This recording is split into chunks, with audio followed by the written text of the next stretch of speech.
There's no honor among thieves in the first place. He put hard times on Dusty Rhodes and his family. Hard times are when the textile workers around this country are out of work and got 4 or 5 kids and can't pay their wages, can't buy their food.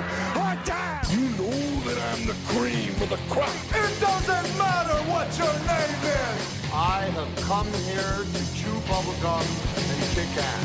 Woo! I tore them all down, and I came here for one reason: to attack and keep coming.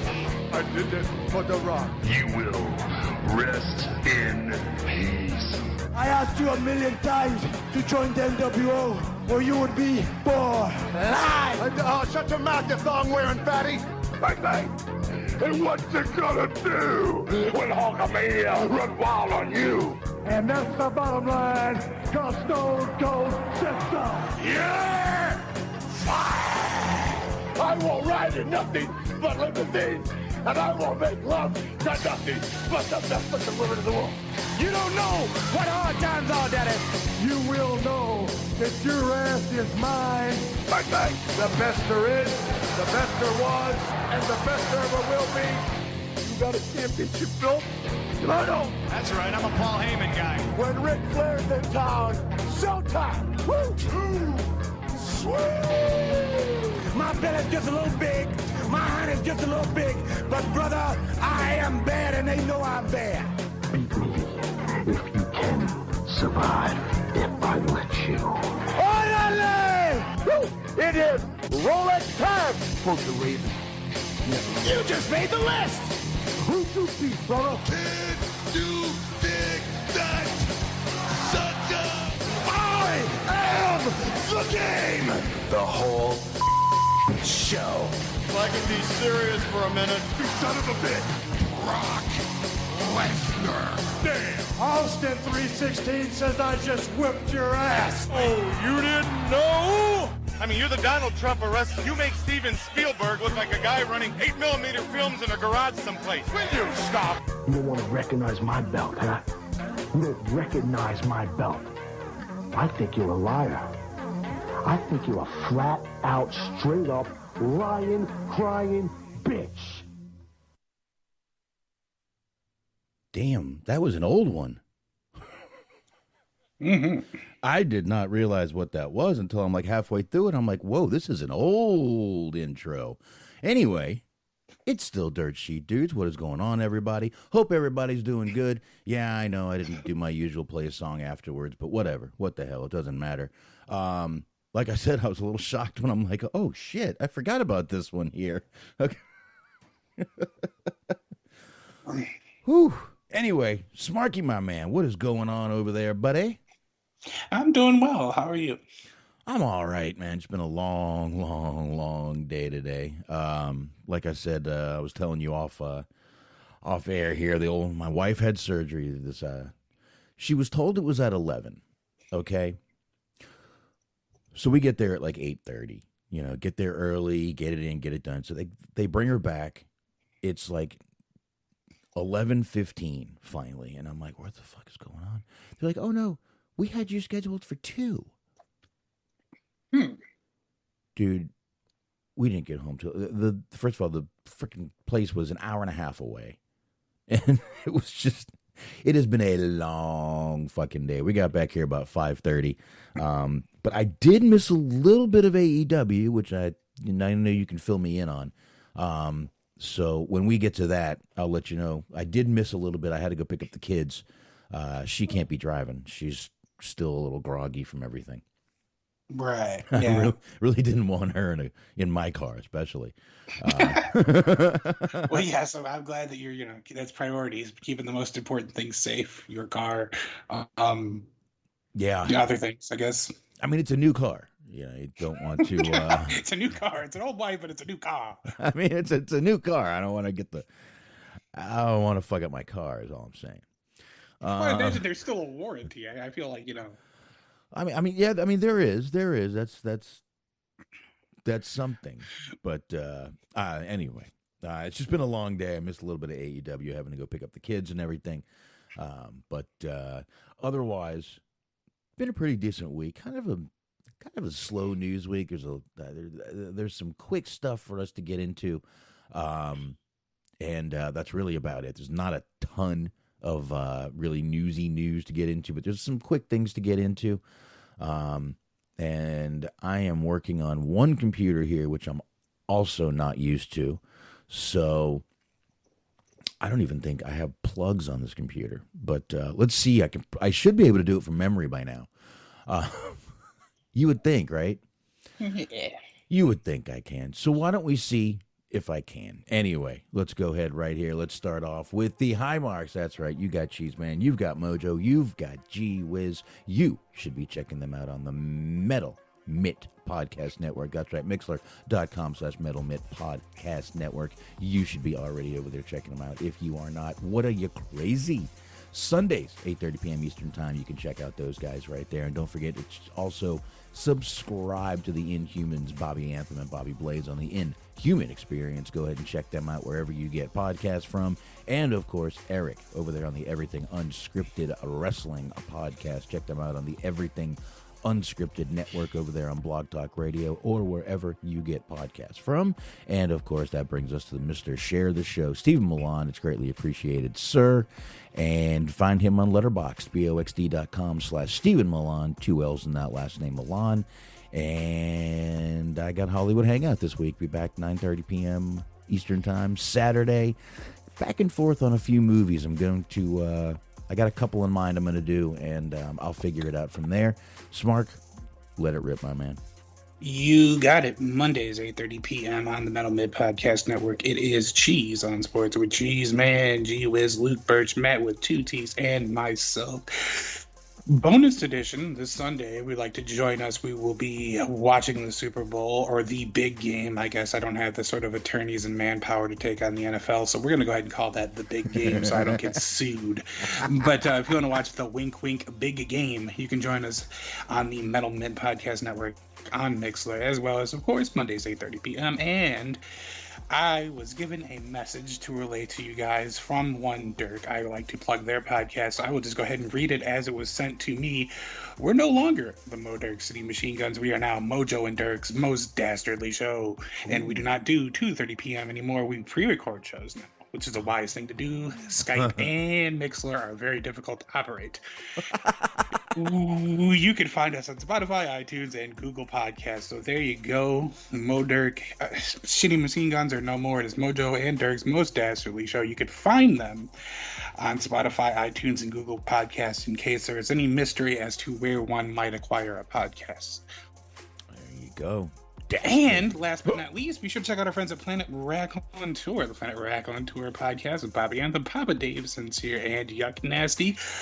All 16 episodes of Season 1 are available right now for your listening pleasure, and a pleasure it will be, as well as Season 2, which is rolling out as we speak. So be sure to subscribe. All right. So there you go, everybody. All right. Plugs are done. Plugs are done. That means we can do this. We can stop that. We can get into here. Like I said, I'm working on one computer, folks. I'm not used to this. I'm sorry. But hey, I didn't need to pull up the plugs to do them. That's pretty good. I like that. There you go. Hey, look at that. I have a memory left.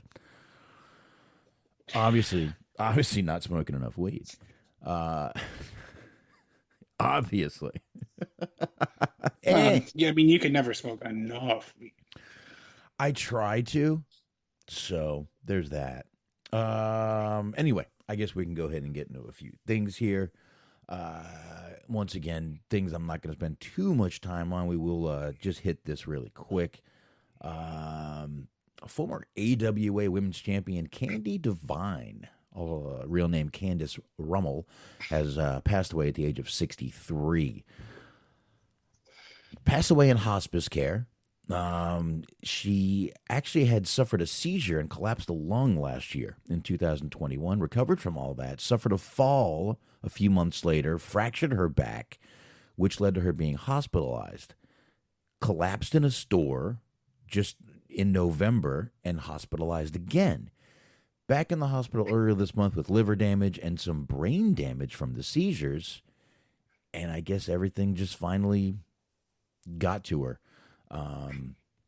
she first got into wrestling, she was actually running a Lanny Poffo fan club. That fan club has gotten bigger since, I'm sure. And she was also a ring girl for the Poffo family in the ICW promotion in out there in Kentucky, Smark. Made her pro debut in 1976. And, I mean, she's had feuds with Sherry, Medusa, among more people there. But, you know, I got to admit, I don't remember much of her work at all. But I do remember her. And it's pretty sad. 63 is not exactly old anymore. Right, yeah, you said hospice, and then you said 63. I was like, oof, that seems like that's still a bit young for hospice. But then when you described everything that had happened, it kind of made more sense. Yeah, I mean, that's why I wanted to kind of go over what had happened to her, because literally it was like, I mean, one thing after another, and then, you know, she had the seizure, the fall, the collapsed lung. She had this. It was like, oh, my God, like, I got to be honest, how much can one person take? Oh, yeah. I mean, the human body isn't made to just be beat to hell like that, especially with, you know, back injuries and seizures and... Yeah, I mean, on top of whatever, you know, the injuries like accumulated throughout a career in the wrestling business. I mean, that's not easy in its own right. No, not at all. So, you know, I guess everything. And, yeah, only 63 years old, did pass away. And, obviously, you know, very sad. And like I said, 63 is just not old anymore. I mean, it's still up there, but it's not old anymore, especially not old enough to be passing away. And just a horrible story. And again, I started reading all that stuff, and I'm like, my God, this girl was like snake bit. It was ridiculous what was going on with this poor woman. Yeah, for sure. But did want to at least mention that. I didn't want to just let it pass, because it just happened, I think, yesterday or this morning. So yeah, it has been very recently. I did see that as well while looking for news for today. Yeah, so I wanted to get into that real quick. And, you know, we've been kind of smart. We've been starting this show with some Freddie Prinze Jr. stories. Mm-hmm. And, I have another one. I don't know why I like starting with these stories, but I really do. It's pretty, he tells some pretty good stories. I need to hear him tell them. I really do. I need to check this podcast out. I've said that before too, and I this is one of those things that just I actually sincerely do want to listen to his pod. There's some things where it's like, yeah, I got to check that out. It's like, there's no way in hell I'm going to. But this has just been more of like, I forget to do it versus not wanting to do it. Yeah. Now it's Wrestling with Freddie. It is on it's on iHeart. So if you guys do want to check it out, he is over there on iHeart, so you can hear him right there. But he tells a story about how you're not allowed to poop on the WWE jet. So it kind of seems like it would be the right thing to do, just out of consideration for everyone else that's on that jet. If you're on a jet, in theory, you're going to be getting to wherever you need to go in a rather hasty manner. So I'm like, maybe you just hold it for a minute. Well, what if you're going overseas? This is true. And you're on the private jet, he was on the WWE jet riding with Vince McMahon. He was talking about a few stories on there. And he first tells a story about how he was just trying to relax one day on the plane. They were leaving Cleveland, or going to Cleveland. I don't know where they were going from. He says, so we're flying to Cleveland, Freddie explains. I'm starting to relax a bit, and the plane is no joke. It's work all the time. I mean, all the time. He said, I remember once I opened my laptop, and I had downloaded one of Richard Pryor's specials, Richard Pryor Live on Sunset Strip, which I believe is actually Richard Pryor's first special. This was after his accident, he says. I believe this was one of his first specials. He had been humbled big time after that. I opened it. I'm watching it about 10 minutes in, and I feel like this firm thump on my shoulder. I turn around, and Vince goes, what are you doing? I go, what do you mean? I'm watching Richard Pryor. He goes, why? We're watching WrestleMania. Yeah, from last year, man. I saw it. He goes, yeah, but you've seen that too. He goes, Freddie Prinze goes, yeah, but this makes me laugh. He goes, come on, come watch WrestleMania. So I legit turn off my laptop, go watch WrestleMania from a year ago with Vince, and there was no one else in there. He's just making me watch it. So that's the first story he tells. And then he starts talking about how he was on the jet another time, and he was immediately called into Michael P.S. Hayes' office about another urgent matter. So he calls him Freebird. In this, he goes, Freebird calls me into his office. Michael Hayes. He says, Freddie, I got to ask you a question. And he looks concerned. I go, what's up, man? And he goes, you didn't take a poop on Vince's plane, did you? I said, what are you talking about? He said, there's no poops on the plane. I said, of course I didn't. What are you talking about, man? I didn't even use the restroom. He goes, well, someone did, and I have to find out who. And he said he's not laughing. He's pissed off when he says this. What kind of job assignment is that, Freddie says? I've got to find out who took a shit on my boss's plane. So he starts talking about how he can't believe Michael P.S. Hayes has to go around and find out who took a poop on the plane and actually have to discipline this person. Freddie said he did know who it was, but he never disclosed who it was.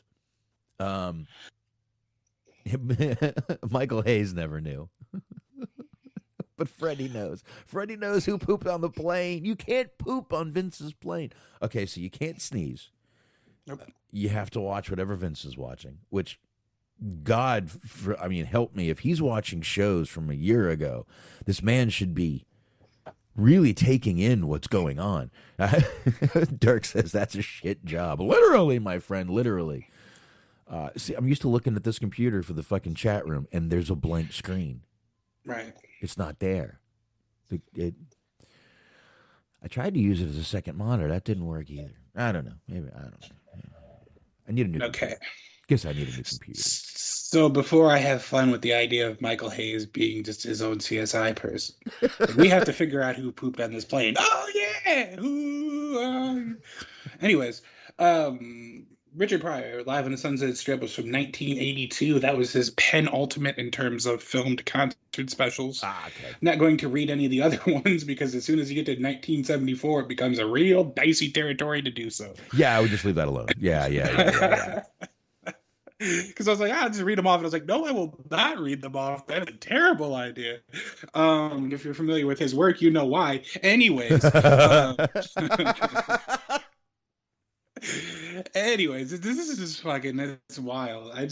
The idea that you can't poop on the plane is so fucking hilarious. And the idea that, like, Michael Hayes was tasked with getting to the bottom of who shit on his plane. Like, how are you going to find this out? Like, is there camera footage? You going to be doing fucking DNA testing? Like, how do you get to the bottom of this? I wish we had like a manifest for this fucking flight so we could see who was on this plane. I really do. He just like reaches into his bag and throws on a fucking trench coat and like corncob pipe. I really like these stories he's telling. He's telling some good stories, and I have a feeling, like I said, he's got no reason to fucking lie. He ain't gonna fuck up his Hollywood fucking career for a podcast. Mm-hmm. So it's so, what a control. You can't poop on the plane. What if you're sick? You really got to go. What do you do? Do you have to go to Vince and be like, Vince, I'm about to fucking shit my pants? I got a feeling he'd say, shit your pants, pal. Hold on, let me get a camera phone out. Wait, we can use this. Okay. And when I say Vince McMahon's camera phone, I picture like one of those brick phones that Paul Heyman used to have, but with like a camcorder taped to it. Let me get my camcorder. Hold on. Okay. Vince, we can't even use that anymore. Shut up. Somewhere out there's shaky camera phone footage filmed by Kevin Dunn of somebody shitting themselves on a plane. Fuck off, Freebird. Mm-hmm. Poor Michael Hayes. Oh, God, he has to walk around. And I love how he's like, this guy's not laughing. He has this stern look on his face like, did you poop on the plane? Okay. It's all starting to make sense. People give Michael Hayes a lot of shit for, and justifiably so for some reasons. But like, people give him shit for being like this, like total kind of like whack job. But like, when you consider the fact of how long he's had to deal with Vince for, it kind of makes sense. Like, I feel like it broke him. I think you kind of just got to be a whack job to deal with Vince. Seriously. Yeah. Seriously, I think you just have to be as wacky as Vince. And I mean, he's even saying when you're on the plane, you're working the whole time. And I could see that. I could see Vince being that guy. Come on, we're on the plane. Let's do something. No, yeah. I mean, not only that, but like just the whole thing of like even the little like micro actions that are going on of him just like judging your body language and judging you based on what you're drinking on the plane and all of that kind of shit. Like, that stuff happens too. And it just seems like it'd be a real chore to just have to always be thinking about how every little action that you do affects your, career and your job status. All right. So if you're ever on Vince's plane, don't sneeze in front of him, A. Don't watch Richard Pryor, B. And you probably shouldn't laugh. I have a feeling that might have been that might have been what cued him into going to Freddie. He was probably laughing. And don't poop. Hold it. I like the idea of like Vince discovering Richard Pryor in what was probably about 2006 or 7. Like, oh, you guys hear about this Richard Pryor? Plenty of that. Gotta go to his concert sometime. When's he performing? Oh dear. Maybe that's who Vince was channeling when he did that scene with John Cena. Well, yeah, he there's no way that he knows about Chappelle's show yet. He couldn't have been doing that. That's still another 5 years away. At minimum. So anyway, we've been starting off with little stories like that, and I figured we wouldn't disappoint this time. One more Freddie Prinze Jr. story. So there you go. I'm gonna try to. We should try to find one every week. And we even have a bad take. It was not sent to me by Eric, but I do have a bad take on wrestling. And it's Booker T this week.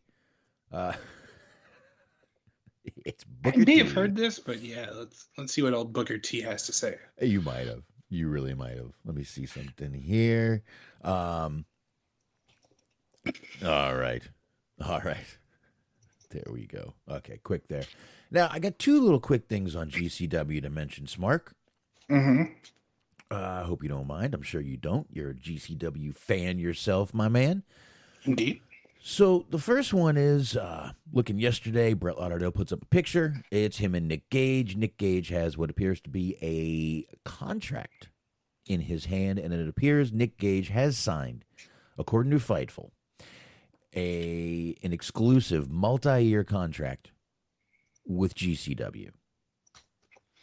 Brett Lauderdale actually had this to say. This is a major milestone for both Nick and GCW. I have always been against the idea of contracts in GCW, but there are exceptions to every rule. From day one, Nick has put his body and literally his life on the line for his fans inside the squared circle. He deserves and has earned the right to be rewarded for 20 plus years of hard work and sacrifice. The historic contract will do just that, allowing him to continue his in-ring career at a pace that is beneficial to his health while beginning to focus on opportunities that take him towards the next phase of his career.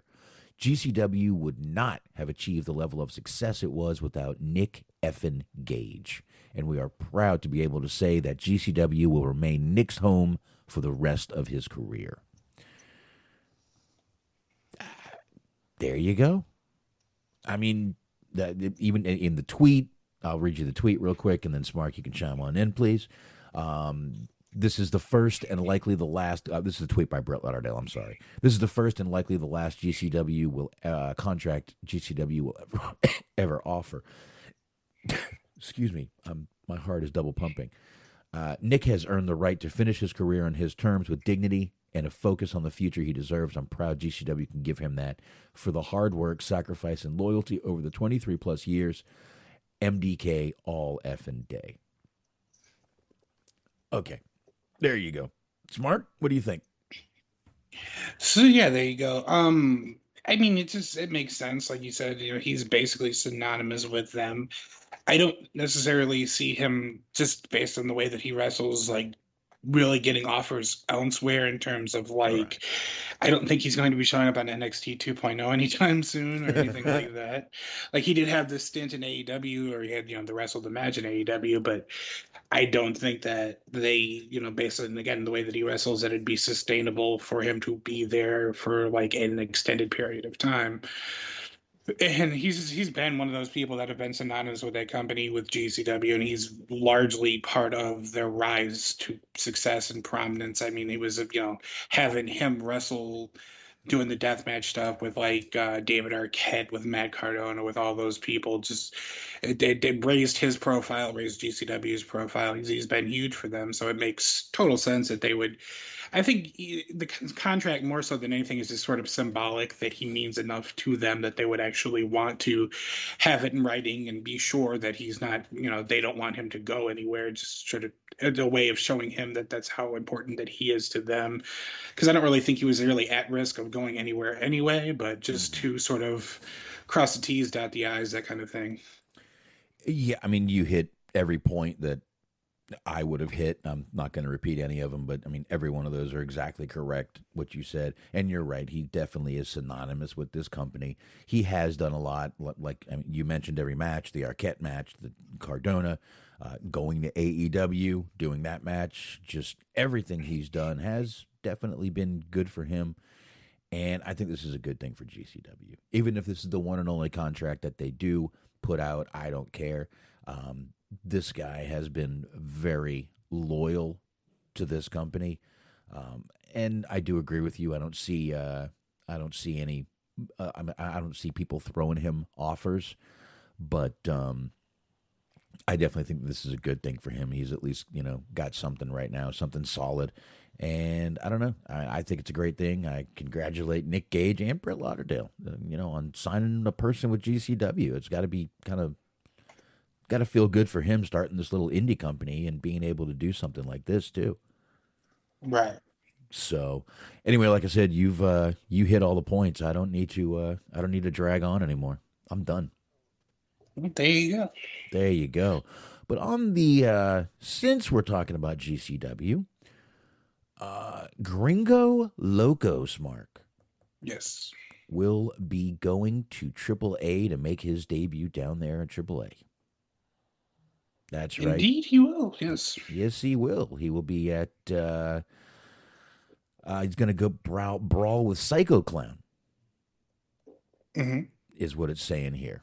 That's no, a weekend after. No, he did have a match with Psycho Clown. I'm sorry. Yeah, they GCW had some shows this weekend where they brought in some AAA talent. They've been using Psycho Kong kind of on and off for the last couple of months. I don't know exactly how many months, but he was on the pre-show for their Hammerstein Ballroom show, the World on GCW. He was part of that, and he's done a couple of appearances for them here and there. They've been bringing in a couple of different AAA. I was almost saying AEW. A couple of AAA talents they've been using. So I guess they're starting to build a little bit of a working relationship with them. So that's kind of cool. Yeah, most definitely, man. So good for him. Just GCW kind of. I mean, I'm getting their name out there in all kinds of ways, man. I think it's great. Every time they make a smart business move, I like it. I love it. I love this little indie company is out there making a great name for itself. And it started off as just kind of a very, like almost like an offshoot of CZW in a way. Because CZW at the time was kind of, how do we say this nicely? Dying. Mm-hmm. And still is a slow death with DJ owning it. I don't have to be nice to him anymore. So it died. It's been dying a slow death, and this company kind of, that's kind of why they infiltrated them that one show, and the cops were called and all that shit. But it was almost created in spite of CZW, and they've gotten way bigger than CZW probably ever has been, as long as DJ has owned it, not when Danzig owned it. Right. Yeah, I do want to clarify. I'm not talking about the old Zandig days. So Yeah. all right, there you go, man. It was, and like obviously the comparison, like any time any independent company within the last fucking, we're in what year 2021 now. Anytime an independent company picks up steam, like it's always going to be inevitable that they're going to get the fucking ECW comparisons from some people, at least, is because that's sort of the first of its kind in terms of big name independent companies to sort of blow up.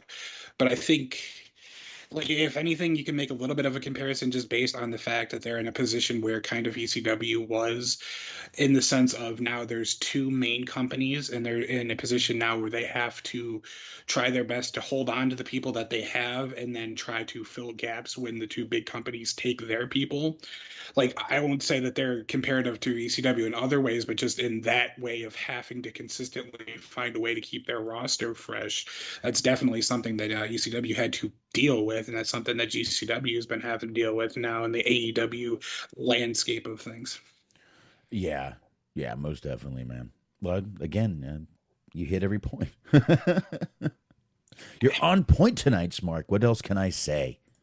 Well, there you go. There you go. Anyway, here's the next thing we're going to just kind of get into. Again, not something that we need to spend even 10 minutes on. Santino Marella's daughter, Bianca Corelli, has signed with WWE. Now, Mark, have you seen a picture of her yet? I've seen a couple. No, she's been getting a little bit of press lately, even before this. Very beautiful woman. Wow. Matter of fact, I posted if you want to check that link out that I just posted in the chat room, you can see the picture I'm looking at of her right now. But she's a great looking woman. I have not seen many of her or any of her matches, but I've heard that she's very good in the ring, and WWE got her. So I guess we'll see her in NXT very soon. But congratulations to Santino. Congratulations to this girl. Indeed. We'll see what happens, but they've got another stunner on their hands. I'll tell you that. Yeah, and I also haven't seen any of her matches yet either. But I mean, that Santino Brothers Academy, it seems like that's one of the more prestigious wrestling schools that there are at this point in time. So it seems like she's got a good base to build her career on, at least. She has a wonderful base. There you go. I'm looking at her base right now. Anyway, like I said, congratulations to both of them. And I guess we'll see her in the future. I got a feeling we're going to see her sooner rather than later. I believe she's trained already, so we might see her pretty quick. But yeah, especially considering how much youth is important in NXT 2.0. They're trying to push the whole youth initiative at the moment. So she's a young lady, and like you said, she's already trained, so they'll probably get her out there sooner rather than later, like you were saying. Yeah, most definitely. Most definitely they will. So, all right. I ain't got no more on that. And I got one more, and then we'll start doing the old back and forth, Smart. Sure. Which means we have 3 and 3 left after that. So, now, Smart, you didn't get to join us last week. I know I didn't even get the show posted until, I think, Sunday. But, and I'm sorry about that little power outage last week, folks. There was nothing I could do about that, obviously. Blame the snow and the ice. And I didn't even get internet back for a few days. And then right after we finished the show last week, me and Eric, my internet went out until late Saturday. So luckily I got to do Hollywood Hangout at least. So, but we didn't get to hear your opinion on this whole Shane McMahon thing. Have you? Yeah, it's wild because, like, the idea that the whole Royal Rumble thing, when we were talking, because we did talk about the Royal Rumble before all that went down, and it was like, Universally panned. I thought it was underwhelming, and I feel like me calling it underwhelming was probably the nicest thing anybody has said about it. It seemed like everybody was saying that it was boring, that it was awful, it was like the worst Rumble that they've seen in terms of the actual Rumble match. Like, I didn't feel like it was all that bad. I just thought it was just kind of boring. There wasn't a lot of surprises outside of just, I guess, Bad Bunny was like sort of the only real surprise in terms of like people coming in that you didn't know about. You even, people knew about the whole Johnny Knoxville situation and all of that, so that wasn't like a big deal. But yeah, it's crazy how that all turned out, where it's like the Royal Rumble was so bad that fucking Vince had to fire his own son over it. It's like, geez. Well, let me say this. I don't think Shane was fired, first of all. Yeah. No, technically, Shane was never an employee. So, you just told that story. And it's also saying that Shane was kind of looking out for himself in the match and all this stuff. I got to be honest with you. I don't believe a lot of this. And I've also said that Shane has many companies outside of WWE that he deals with. And I think this has been blown way out of proportion. My opinion. It has. I mean, it's family drama, so it's going to kind of cause people to want to make it a bigger deal than it actually is. It's just like you said, he wasn't even really employed there necessarily anyway. No. So, and he's going to be back within like a year or two. Now, if he does end up, for whatever fucking highly improbable, unlikely reason, if he does show up in AEW, that would be a huge deal. But that's not happening. It's not happening. Well, number one, I don't think it's going to happen. Number two, I actually think that would backfire on Tony. Probably. I think the fans would actually not be happy to see any McMahon in AEW. Now, if anyone were to come over, Shane could probably be the one that did it. I mean, that time he went to WCW, it was a big deal, but I mean, it wouldn't be the same. It's 2022. There's not going to be any sort of, fucking invasion or anything. So what's the point? I really think, though, his fans would kind of, the hardcore AEWs would despise a McMahon coming in that company. Sure. Yeah, sure. I mean, like we talked about it before, they spend not a lot, but time and time again, they've mentioned how awful, it is on that other company, on that other show, and how bad Vince is, and Vince's booking and McMahon booking and all this, that, and the third. So it's like you've built a foundation, or you built a lot of TV, you spend a lot of TV time talking about how bad the McMahons are, and then you bring one in, and it's like, it kind of defeats the purpose. Yeah. Now, just to stray off this for 1 second, it looks like Dirk asked us, I think he's asking us a buy or sell on Bubba Ray Dudley or Bubba the Love Sponge. Which Bubba would we buy or sell? Ooh, this is tough. I'd probably just walk away broke and not give a shit. If I buy Bubba the Love Sponge, can I have Kong beat him up again? Because I mean that would be worth whatever the asking price is. You could probably bang his wife. I still haven't seen that tape, and I don't wish to see that tape. I'm just saying. I mean, you could probably do that. So that's one right there. So let's see.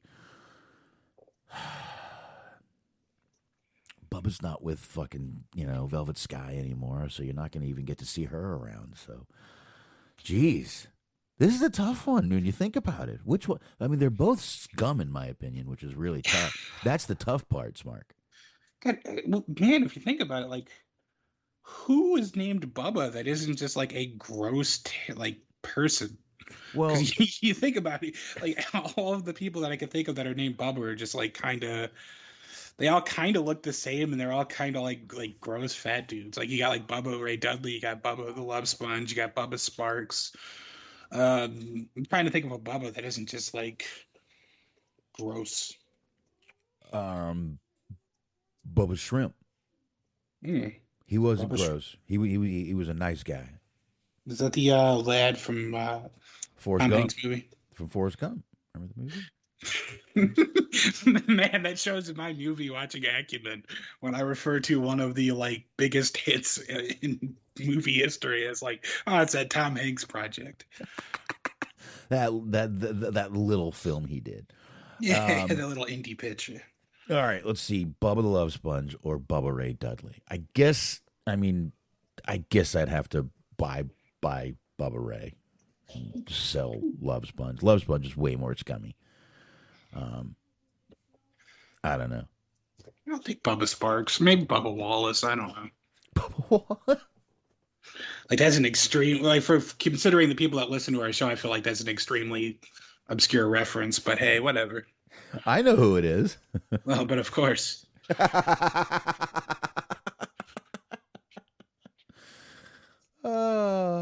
Him and Juicy should share a cell together, in my opinion. But anyway. Come on. I have no opinion on that, but yes, anyways. All right, let's go back to where we were with this Shane thing now. Again, I think this got blown out of proportion. First of all, I think Vince is a very, again, we've seen this guy as a control freak. I don't see him losing his temper to his family in front of many people, to be honest with you.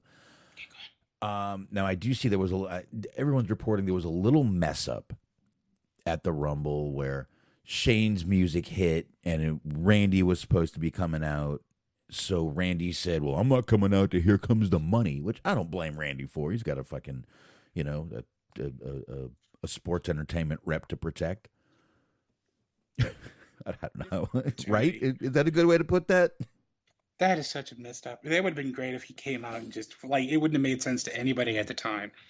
But if he came out to Shane's song and did the fucking shuffle. Oh. And it just like, and then just like fair, did his little pose and was just like very grumpy about it. Like, it wouldn't have made any sense to anyone at the time, but it would have been lovely. They could have used that and had Shane come out and be like, what the fuck you doing? Yeah. Dude, they could have made that a feud because obviously instead of, I guess they were all pitching Shane McMahon versus Seth Rollins. And it suddenly became Kevin Owens versus Seth Rollins. Either one is fine. Honestly, I really don't need to see Shane McMahon turning red inside the ring like a fucking tomato. His fucking whole head being red, sweat pouring down his face. I don't need to see that. I think the guy looks like he's about to go into a fucking hypertension overload or something. I don't need to see it. So Kevin Owens, Seth Rollins, that sounds good to me. But yeah. I would think Shane has been around this business long enough to know plans change all the time. Up until we've read, Vince was changing plans up until 15 minutes until they went live on Raw. I just think this whole thing was blown out of proportion. I think Shane was just coming back maybe to do something. Plans changed. And Shane said, all right, I got other shit to do anyway. I'll be back when you need me. Right. And I think maybe Michael Hayes got drunk and called up Dave Meltzer. Well, I mean, Michael Hayes was analyzing the DNA in several stool samples at the time. Meltzer, it's Freebird. Guess who? Got a real scoop for you. Bad Street. Yeah. We give Michael Hayes way too much time on this show. He deserves it. He deserves it. Every now and then. There was a period there where, for whatever reason, they decided to honor his accomplishments during an episode of Raw in like 98 or 99. And it made no fucking sense at the time because he was still Doc Hendricks. So for some reason, this guy who we've been convinced to believe is named Doc Hendricks and has no affiliation with doing like anything ever other than being Doc Hendricks is now out there. He's like, I've been Michael Hayes this entire time. And then they did that so that Kane could come out and Kane could beat him up. But yeah. It was a cool little moment, I guess. And he hit him with his shoe. So I gave him credit for that because he just decided that he was going to try to beat this unstoppable killing machine at the time with like a fucking gator. Well, it works for many mothers out there. Mm-hmm. Also, there was Bubba Watson. He's a famous golfer. And do you remember that song, Bubba Shot the Jukebox? Last night, said it played a sad song that made him cry. Went to his truck, got a 45. Bubba shot the jukebox last night. My lovely grandfather can just fucking Go to hell for that song. I heard that song so many times growing up. Mark Chestnut. Yep. And you see, I did not Google that. But you hate country, but you know a lot of country. I didn't have a choice. If you think about it, it's all fucking early to mid '90s country. If you check out the fact that I was also born in 1990, like it all coincides to the fact that I was anywhere from like 4 to 9 when most of these songs came out. So I didn't have the autonomy to be in control of the radio or stereo set. But I will say the country you know is mostly the good country. Country died after that, dude. Now it's even worse. It's like rap. My wife listens to the new country station. I'm like, what the fuck is this? I hate to say it like this, but it was 9/11. If you think about it. Like after, because everybody made their whole cash-in song after 9/11 happened, and then after that, it was like there was a hard reset. Well, it was just like you got to all the new country shit, like you start getting the Trace Adkins and all of that kind of stuff. You're right. Well, and even he was on the tail end of the bad part because you're right. After 9/11, we've discussed this before. We had the Toby Keiths and everyone cashing in on the patriotic songs. What was that one guy's name? Something whirly, the song "Have You Forgotten" and all that stuff. Something like that. I forget the guy's name, but I remember the song. I forget the guy, but let me give it a look. All right, I think his last name was Worley. I think it might have been Bubba Worley, but I don't think it was Daryl Worley. Daryl Worley. Thank you. I knew that was it. And then let me tell you what happened. I'm going to tell you what happened right after that, Smark. We got into this whole Jimmy Buffett started writing songs for Tracy. I think it was Tracy Lawrence. Because him and Tracy Lawrence did that song, right? The whole 5 o'clock somewhere. Was that them? Yeah, I mean, it was definitely, he was one of them. The 5 o'clock somewhere. I think, I don't know. Hold on. I think that was him. That's what happened. Jimmy Buffett, and they got into the island kind of country. It was Alan Jackson. I knew it was Jimmy Buffett and somebody, but that didn't sound. The first guy didn't sound right. Alan Jackson. Thank you very much. I knew it didn't too. And Alan, he started writing all of Alan Jackson's songs, and they all sounded like Jimmy Buffett songs because they were all written by Jimmy Buffett. So after that, everyone was just, of course, what happened? They started rapping in country songs. And that actually makes perfect sense because my grandparents love Alan Jackson. I can't really stand Alan Jackson, and now I understand why. It's part of my coding. I didn't realize that there was a Jimmy Buffett element to it outside of that one song. Well, I mean, many songs of his were very islandy, Buffety. It was kind of like Jimmy Buffett had a little rebirth with Alan Jackson, and of course, he did write the Hoochie Coochie. Oof. Gets hotter than the Georgia asphalt.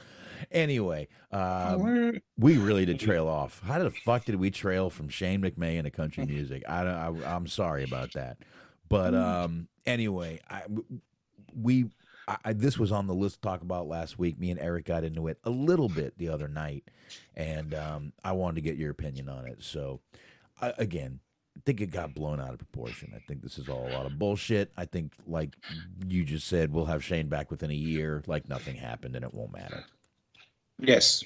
So, anywho.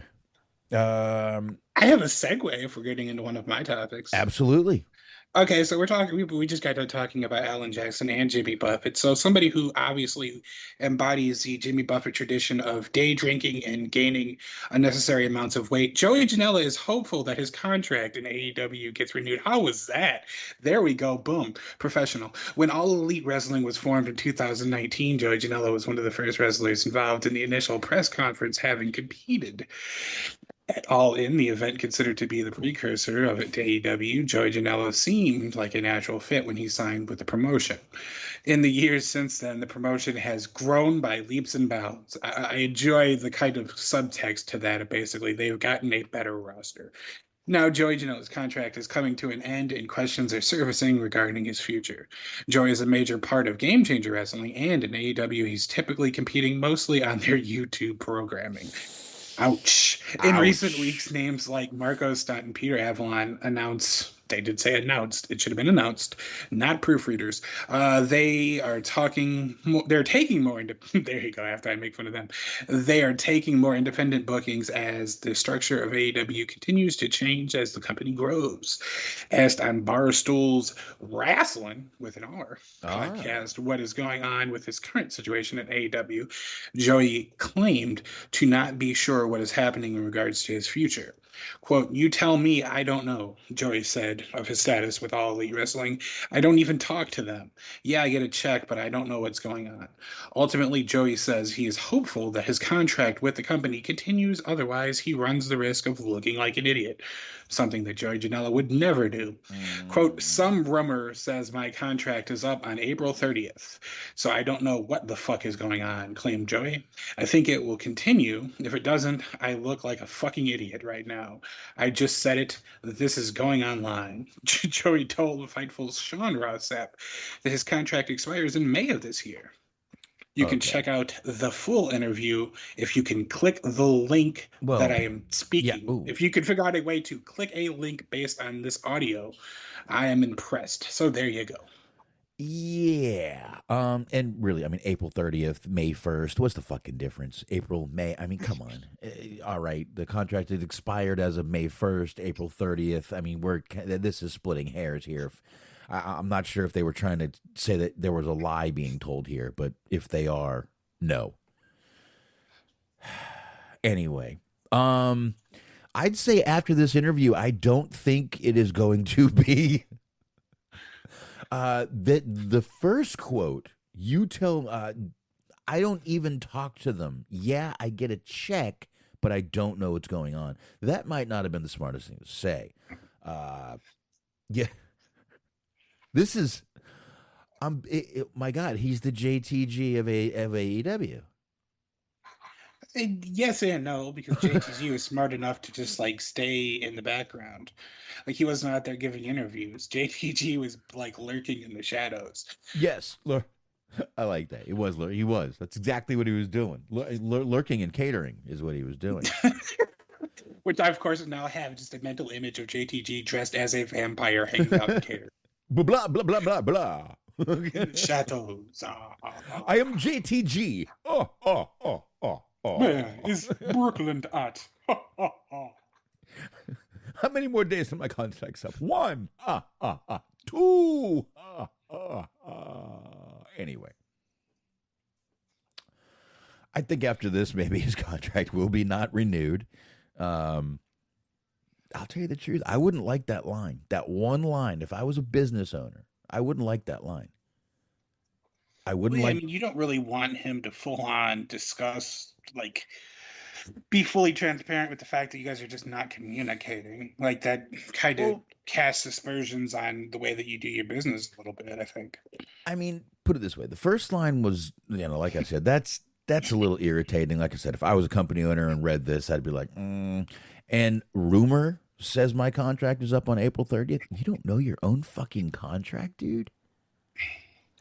I mean, I think he's trying to be snarky and be like, well, you guys seem to know everything that's going on, even though you don't. But it still just kind of comes off as just, It's like, do you know or do you not know what's going on with your own fucking contract? And if you don't for real know what's going on with your contract, the problem is you. Literally just be like, we haven't even had that conversation yet. Done. Questions answered. What's going on with your contract? We haven't had that conversation yet. Oh, all right, cool. Done. Over. Yep. My God, these guys don't fucking think about consequences anymore, do they? Well, he is sort of one of those people that just doesn't know when to shut the fuck up either, because when they were doing we were talking about the MLW WWE lawsuit, he had used that as an opportunity to kind of throw some shade at MLW for not properly paying their talent, and he said that he hopes that WWE puts him under. So it's like, okay, fair enough. If they don't pay their talent, that's a shitty thing to do. But, like, do you need to be the one that fucking, is the whistleblower in this instance? It's like, if I'm Tony Khan, I don't want people on my company, like, on my roster, actively starting shit with other promotions who I may or may not be able to work with someday. Well, I mean, what's going to happen when he leaves your promotion? Mm-hmm. Is he going to do the same fucking thing? You're going to get shit talked too? Which, I mean, again, he needs to get a thicker skin about that because people are going to shit talk any place they're technically fired from. That's what's going to happen. It's going to happen. So get ready for it, Tony Khan. Yeah. And like Dirk says, he's got a good point. It's Joey Janela. I get it. And really, I mean, we barely see him on television, so let's just lay it out there. Who's going to fucking miss him if he's gone? Yeah. I mean, this is very much like a sort of new wrestler mindset, I think, because I saw somebody a while back say that they had problems with their interaction with this like smaller indie company, and that they were going to talk all about it on their Twitch channel the next day. And I was like, okay, why would you do that? Because if I'm a separate company, and I know that you're going to be bad mouthing other companies that you deal with on your Twitch, why would I book you?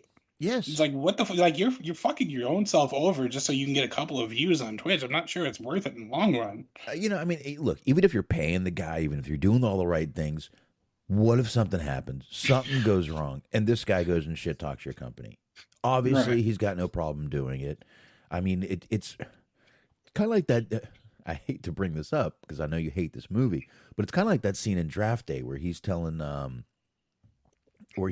guy, don't fucking tweet. Don't do this to yourself. Every coach now knows that you are willing to go out there and just say any fucking thing that comes to your mind, and we hate that. Yes. So it's a great rule of thumb to sort of separate yourself from doing things that low key would also do. Well, there you go. That's good. And I got to say this. Joey Janela really had a big thing going for a little while. He had a lot of buzz behind his name. He was doing really good. And then I got to tell you, that little thing he did with Enzo really kind of brought him down. Maybe a little bit, yeah. And I'm not going to lie, Jim Cornette hating this guy, talking shit about him whenever he's on television also doesn't help. And I got a feeling that's part of why Tony Khan doesn't put him on, because every time he puts him on TV, what's going to happen? Jim Cornette and all his little cult, which it's the cult of Cornette, are going to go after AEW. So you're saving yourself trouble by just putting him on YouTube and leaving it at that.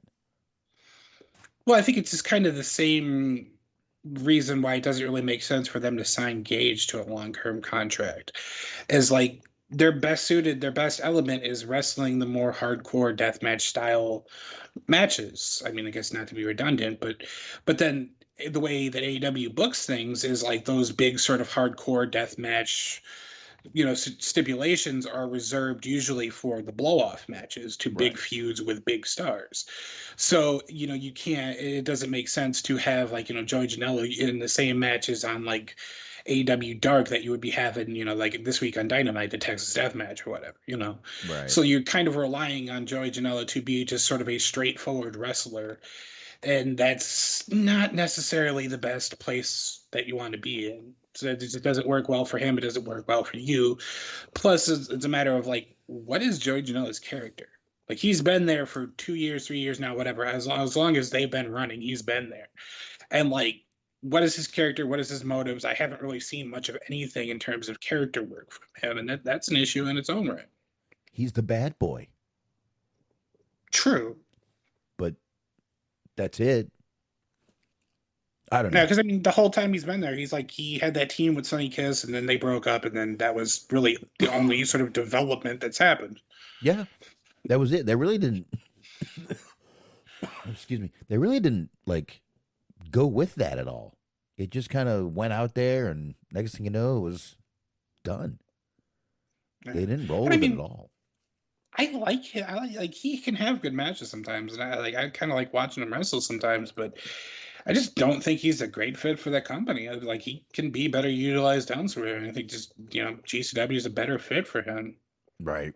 Yeah, I think you may be right. I think the indie circuit might just be he needs to maybe go back out, get his name out there again, and then maybe come back to AEW after a little while. Who knows? Yeah, could be. Who knows? But there you go with that. I got nothing else on that. I think we talked enough Joey Janela. Yeah. All right. Let me jump into one real quick here. Smark. The Becky Lynch Ric Flair feud continues. Dun, dun, dun. Oh, yeah. Yeah, I don't have a soundboard. Sorry, guys. Don't have it. Can't play it. Don't even know where it is. It's on a hard drive over here. I moved the computer to give me a little leg room here. So, this all started off first. Ric Flair, of course, chimed in on his Ric Flair Woo Nation Uncensored podcast. And he chimed in about the Becky Lynch's promo that had come out to Ronda Rousey that was on Raw. And I guess at one point, Becky called her Ronnie. And that did not sit well with Flair at all. At all. He said, so, once again, she's not Ronnie. She's Ronda Rousey. Okay, Flair said. Anybody stupid enough to call her Ronnie and make a joke of her presence and what she brings to the company is out of their mind. As an example, what is her name now? Big Time Bex? Hey, Ronnie, welcome back. Wow, that's exciting. Hey, how about thank you, Ronda, for showing up because I'm not the man anymore. I'm generic. Who am I? Big Time Bex? The last kicker? Who am I? So... Yes, because all feuds and big matches have been built on mutual admiration and respect for the opposing person. You see that in UFC all the time. They got nothing but nice things to say about each other.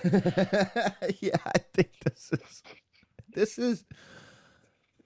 is really reaching for some attention, in my opinion. Becky did chime in on Twitter, of course, and she put this little quote out there. Work so hard, your heroes become your rivals. Then become so good, Ric Flair loses his mind every time you breathe. Becky Lynch, February 2022.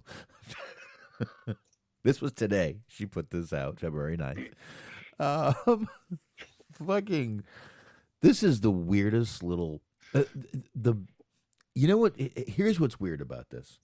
I almost feel like Ric Flair is in character talking about this, but he can't go back to WWE after that Dark Side of the Ring. So why is he still in character? I know the guy's been in character for, 50 years at this point? Yep. I mean, I think he's working that angle. Like, not immediately, but you know that they're going to bring him back. Like, if they cared that much about fucking bad PR, they wouldn't be doing a show in Saudi Arabia in a couple of weeks. What? So you know it's happening. Like, I would say give it maybe 2 or 3 years or so and he'll be back. So, I mean, I guess this might just be a very long con, but... Well, yeah, I mean, that's 2 to 3 years, but, I mean, let's talk about right now. This is just the weirdest little feud going on with Flair and Becky, and, I mean, creative comes up with most of these ideas. I don't know if Becky does. Right. So he may be completely blaming the wrong person. I don't know. I just think this is the oddest little feud. I don't know why Flair would work this angle when it just doesn't even matter. I know they had the whole thing over the trademark for the man, and I just think it's so weird what Flair is doing here because he can't go back to WWE right now. This storyline is now. In 2 years, who the fuck knows? In another year, who the fuck knows where it's going to be? What? Yeah, this is very peculiar. I don't get it. Or maybe Ric Flair really is losing his mind. I mean, he's getting up there in age. We all are, Smark. We all are. This is true. Every one of us. Every one of us, sir. So anyway. I don't know. Like I said, I just think this is odd. I didn't want to spend a ton of time on this because, you know, we're not really concentrating that much on WWE anyway. But I did want to mention this. So, all right. Smart, my man. Okay, so I will say, we were talking about Ric Flair and Dark Side of the Ring. One of the websites, I can't recall which one, felt it necessary to put out an article confirming that the big surprise for tonight's Dynamite indeed was not, yeah, it was Fightful. At Fightful.com, Tony Khan confirms Tommy Dreamer is not the surprise on the 2-9 episode of Dynamite. That's not what we're going to be talking about, but it just made me laugh specifically that they felt the need to mention that it was not, in fact, Tommy Dreamer that was the big surprise, because for any number of reasons, that's a laughable prospect. Even outside of the dark side of the ring, like in 2022, the idea that Tommy Dreamer is a big signing for even the likes of Impact would be fucking hilarious. Anyways, to stay in the Tony Khan ballpark of things and to sort of counter the Joey Janela story, this is from Fightful. With AEW going into its third year, many of the original signings have seen their contracts come up for renewal. Again, to be redundant, names like Peter Avalon, who says he's still with AEW, and Margot Stunt have started openly taking indie bookings. Joey Janela isn't sure what's going on. We've talked about that with his contract, and Big Swole, we've talked about this, didn't have her contract renewed. Meanwhile, the likes of Britt Baker and Scorpio Sky signed new deals with the company before 2022 rolled around. Speaking with Scott Fishman, that's a cool name, of TB Insider, Tony Khan was asked for his thought process as he decides which contracts to renew and which ones he cannot. Quote, when we started, a lot of people had contracts that were a couple years long. A lot of them were coming up. I have really tried hard to be very considerate of the people on the roster, especially going through the pandemic. That encompassed a long period of time where we were still in our first year of television going into our second. I kept a lot of people under contract, even though I wasn't necessarily using them on television, because I wanted them to still have paying work, which was hard to come by for wrestling during the pandemic, where there weren't any independent shows. Really only two places were running, and the other place was cutting people left and right. Not sure who he's talking about. I did want to give some job security to people.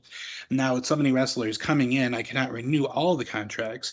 I've had to make some tough choices based on ability, fan response, or both. I try to maintain the best roster I can for the company and fans, he said. I mean, this was kind of obvious, I believe, that this was going to happen. I mean, you sign people, you sign more people. Some of the people you signed in you're not using. Why use them? I mean, I get where he was coming from during the pandemic. It's great that he had the compassion and the money to do it. Not many places do. But again, you're in your first year. I get you really don't want any bad PR. And then you literally shit on the other company cutting people. So it was good that he didn't. But I mean, we're technically still in the pandemic.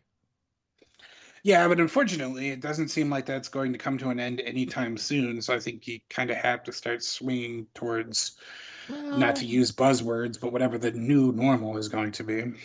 Well, we have some states getting rid of mandates. I mean, Jesus Christ, the fucking over in London, they're going to get rid of all mandates coming up in the next month. So I don't know, man. Some states here are doing the same thing, just getting rid of everything. Mandates are done. Just if you want to wear a mask, wear one. If you don't. Just, be safe. That's it. Well, I mean, there's certain countries that never allowed mandates. Get it? Mandates. Okay. Everybody calm down. I see where you're going there. That's funny. But yeah, I mean, it just...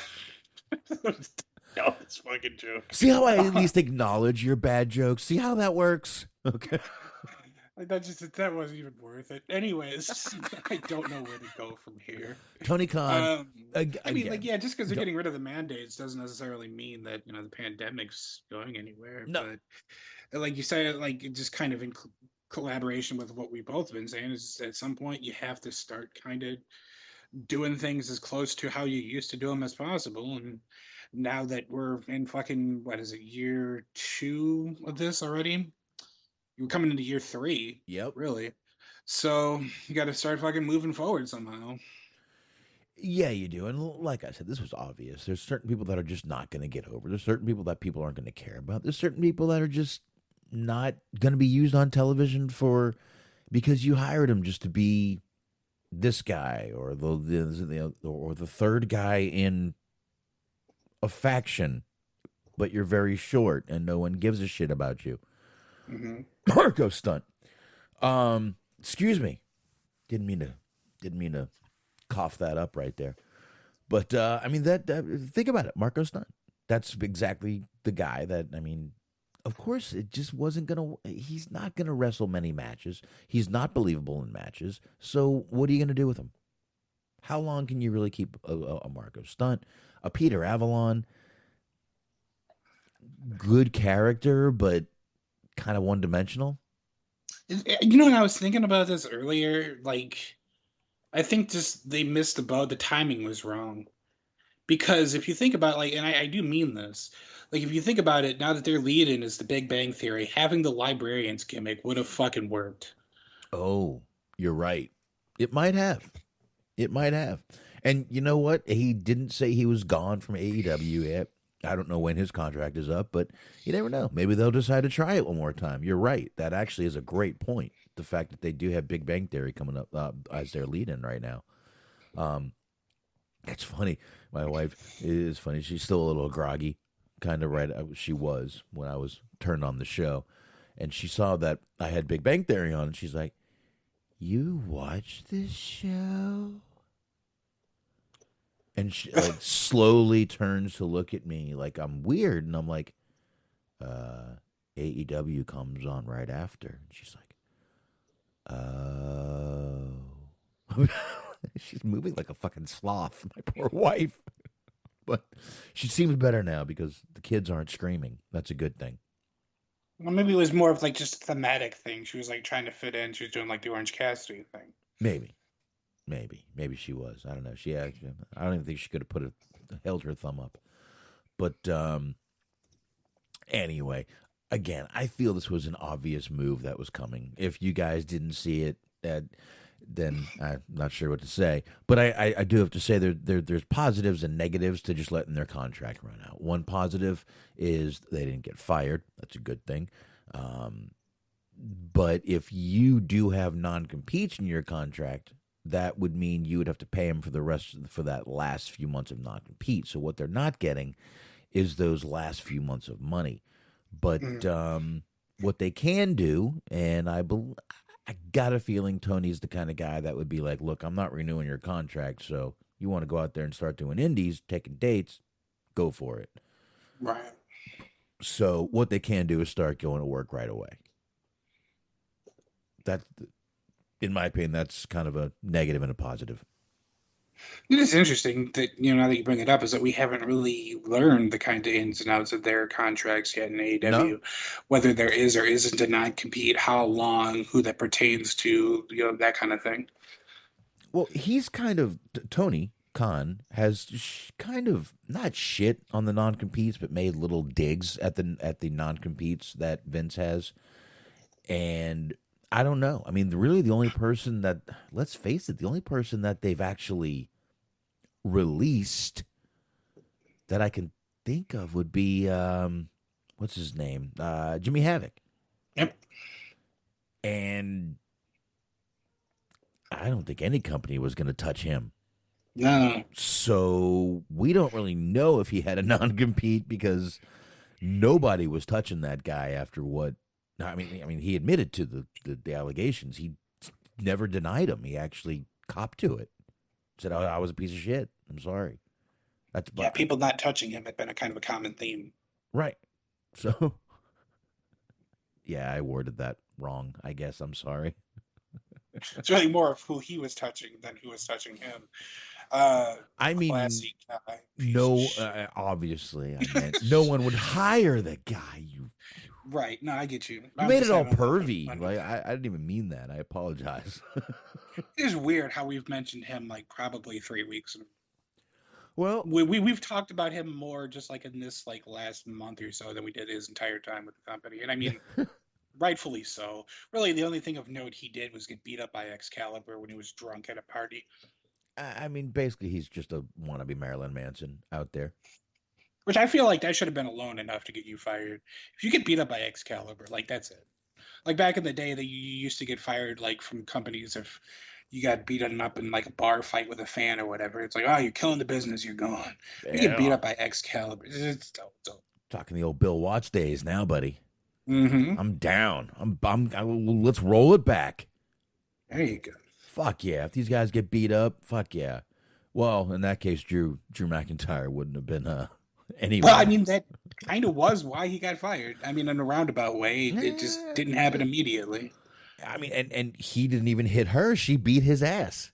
Yes. He essentially got punished for not fighting a woman. Which, I mean, that tells you the Vince McMahon quality standard. I believe he had a wrongful termination lawsuit at that point.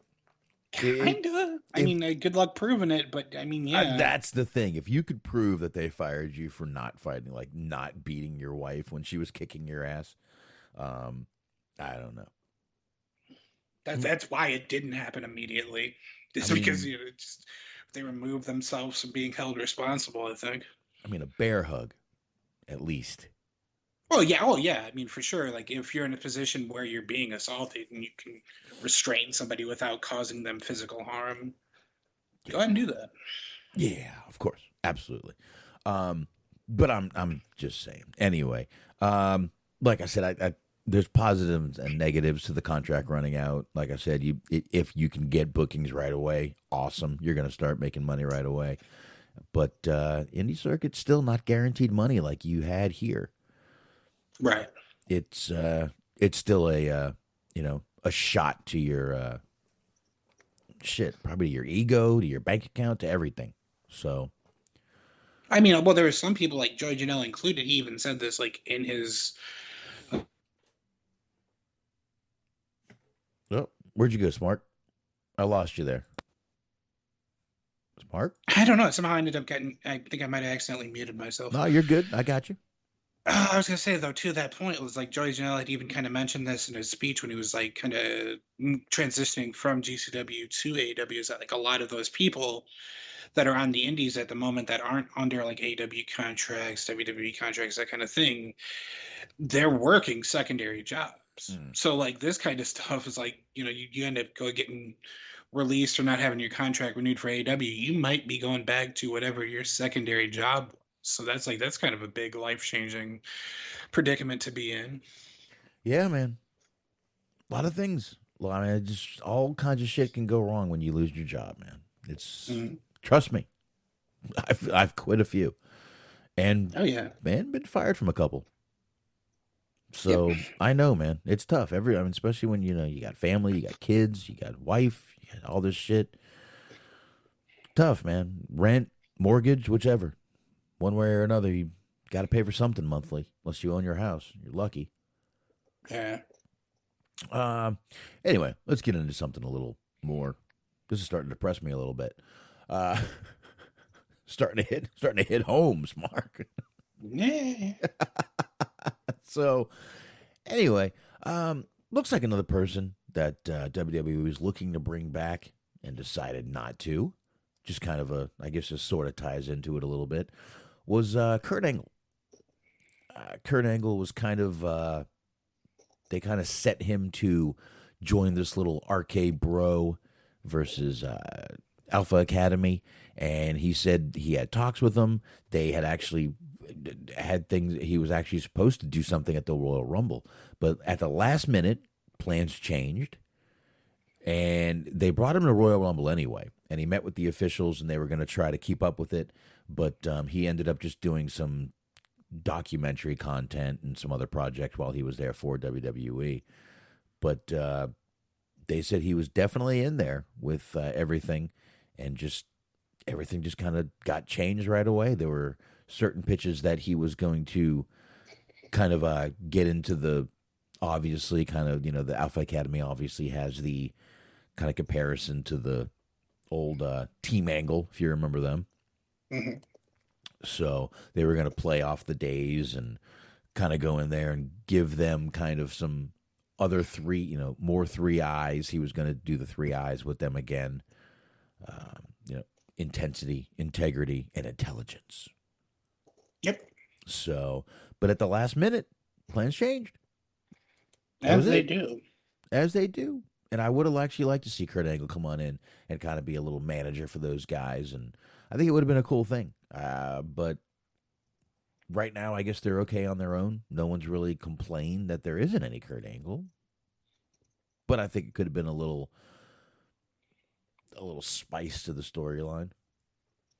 Yeah, and I mean, especially like not only that, but like you said, they were trying to maybe play off the old Team Angle days, and you do at the moment have Shelton Benjamin under contract, so there's an opportunity for them to interact and things like that. There's a couple of different things that you could have done with them, but it is what it is. It's not something that like absolutely had to have happened, but it would have been cool if it did. That might have been one of the reasons why it changed, is because you do still have Shelton Benjamin, and I mean, what do you do with him at that point? Yeah, well, I mean, I think Charlie Haas is still in the game. Maybe bring him back. I don't know. It's funny. I'm sitting here looking at this story on Wrestling Inc., and one of the interviews that keeps popping up is this guy, Nick Houseman, with Charlie Haas. It just keeps popping up. That's weird. It's one of the ads that pops up on here, and he just keeps popping up, Charlie Haas interview. So that's funny. You mentioned him. But yeah, I mean, I don't know. I think it could have been good. Matter of fact, look right there. I wish you could see my screen. Charlie Haas. I should hit play, but you. But that's just how we close out the show. Is just listening to like an hour-long Charlie Haas interview. Well, it's just a clip of it because it's just like a little ad over here on the bottom. But I could play it. You wouldn't hear it. I would need to share my screen first, and I just don't feel like doing it. But I think this could have actually made the storyline a little better. Kurt Angle, especially in kind of a heel comedy role, always was great. Yeah. I mean, just go back to the stuff with him and Stone Cold. Amazing shit right there. Amazing shit. Him and Stone Cold back then. They were both hurt, and they probably both did some of the most, like, that was the most memorable feud that almost never got in the ring. Right. Because they were both hurt. They were both just doing skits and trying to be there and keep their spot. It was great shit, man. Those two had some really fucking good segments together at that time. Oh, yeah. And I mean, for somebody who, like, based on his background and everything, obviously he got the whole physical aspect of it, being a former collegiate wrestler and all of that, Olympic wrestler, that kind of thing.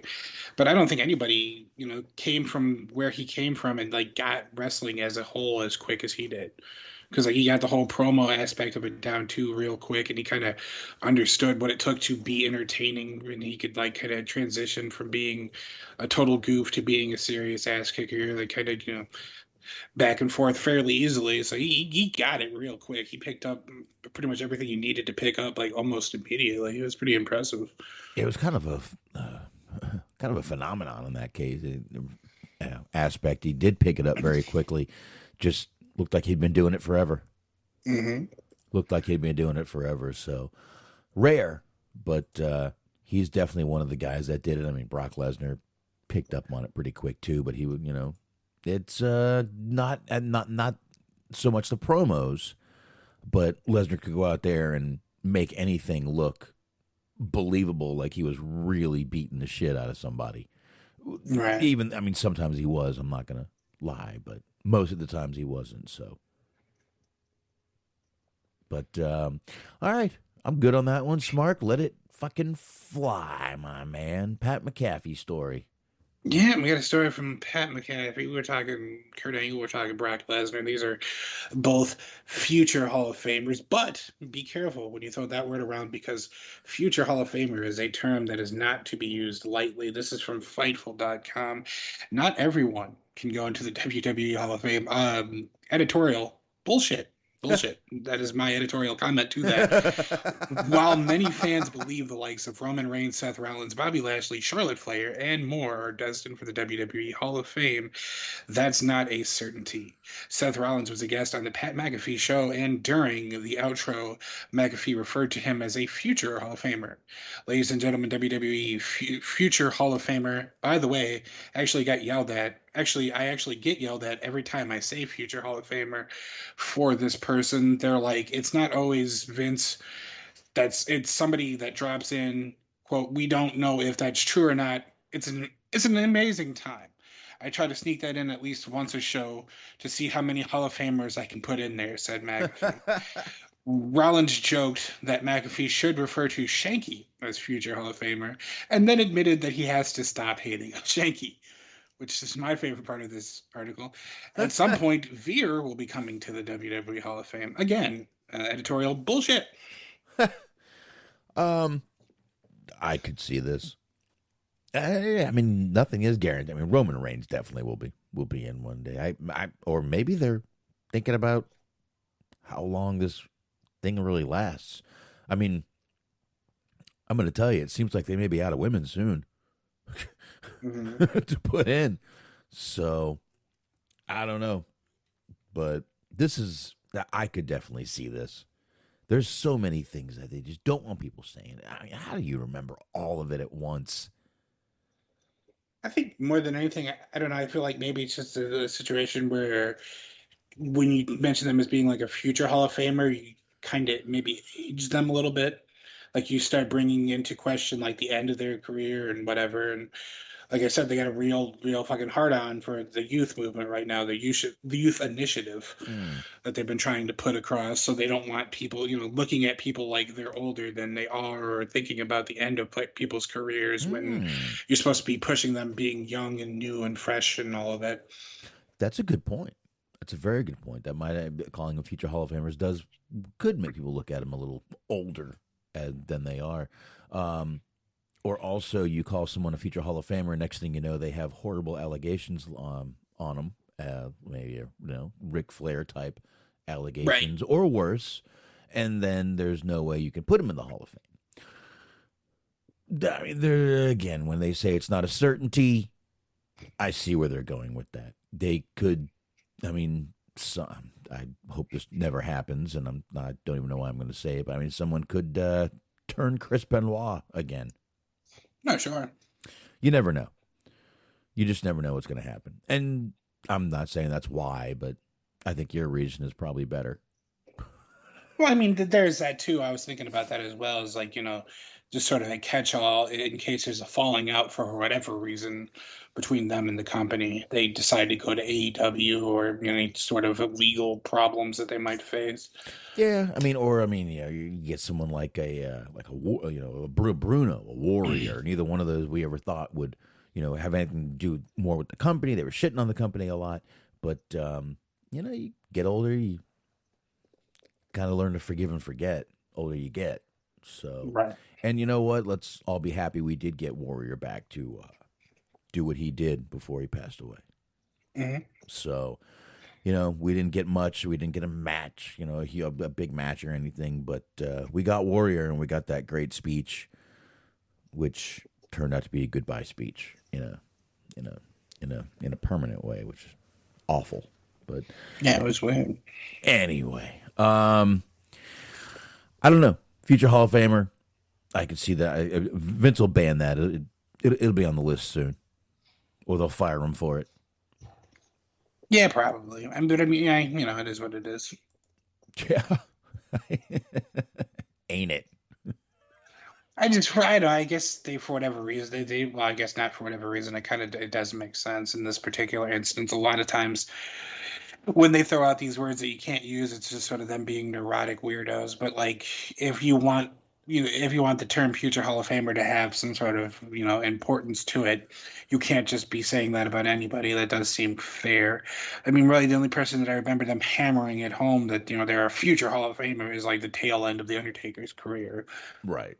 Yeah, stuff like that. But yeah, I mean, I like I said, I think your point that it does make them seem like they're older than they are, possibly more at the end of their career than they are, especially with the younger thing going around saying people are future Hall of Famers just probably isn't the right way to paint them in that younger light. Just as long as they're dyeing their hair and their beard, Vince is fine. Yep. That's it. So, all right. We said we were going to bring up a horrible take, and Booker T has it right now. Yes. For the week. Booker T seems to think that AEW has a lack of women and kids in their fan base. I'll read some in just a second. I don't think that's completely true. I do see women in the crowd, a decent amount. I mean, probably the same amount you see at a WWE show. Maybe they don't move them up to the front because they're hot, because they don't want to do that. But they're there. Kids, I don't know if you remember, but they used to always, for like, they would show kids with the Derby paint on all the time. Yeah. So, anyway, let's go ahead and read a little bit of what Booker T said on this little situation, particularly when it comes to the women and children.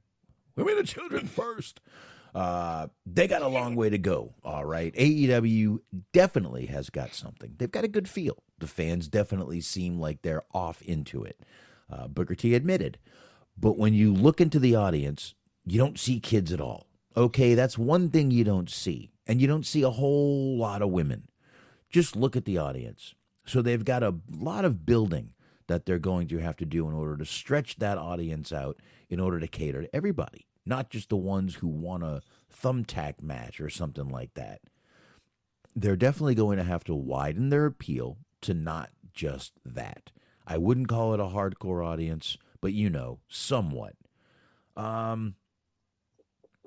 That's all I need to read of that. I don't need to read the next one. I'm not sure I agree with them.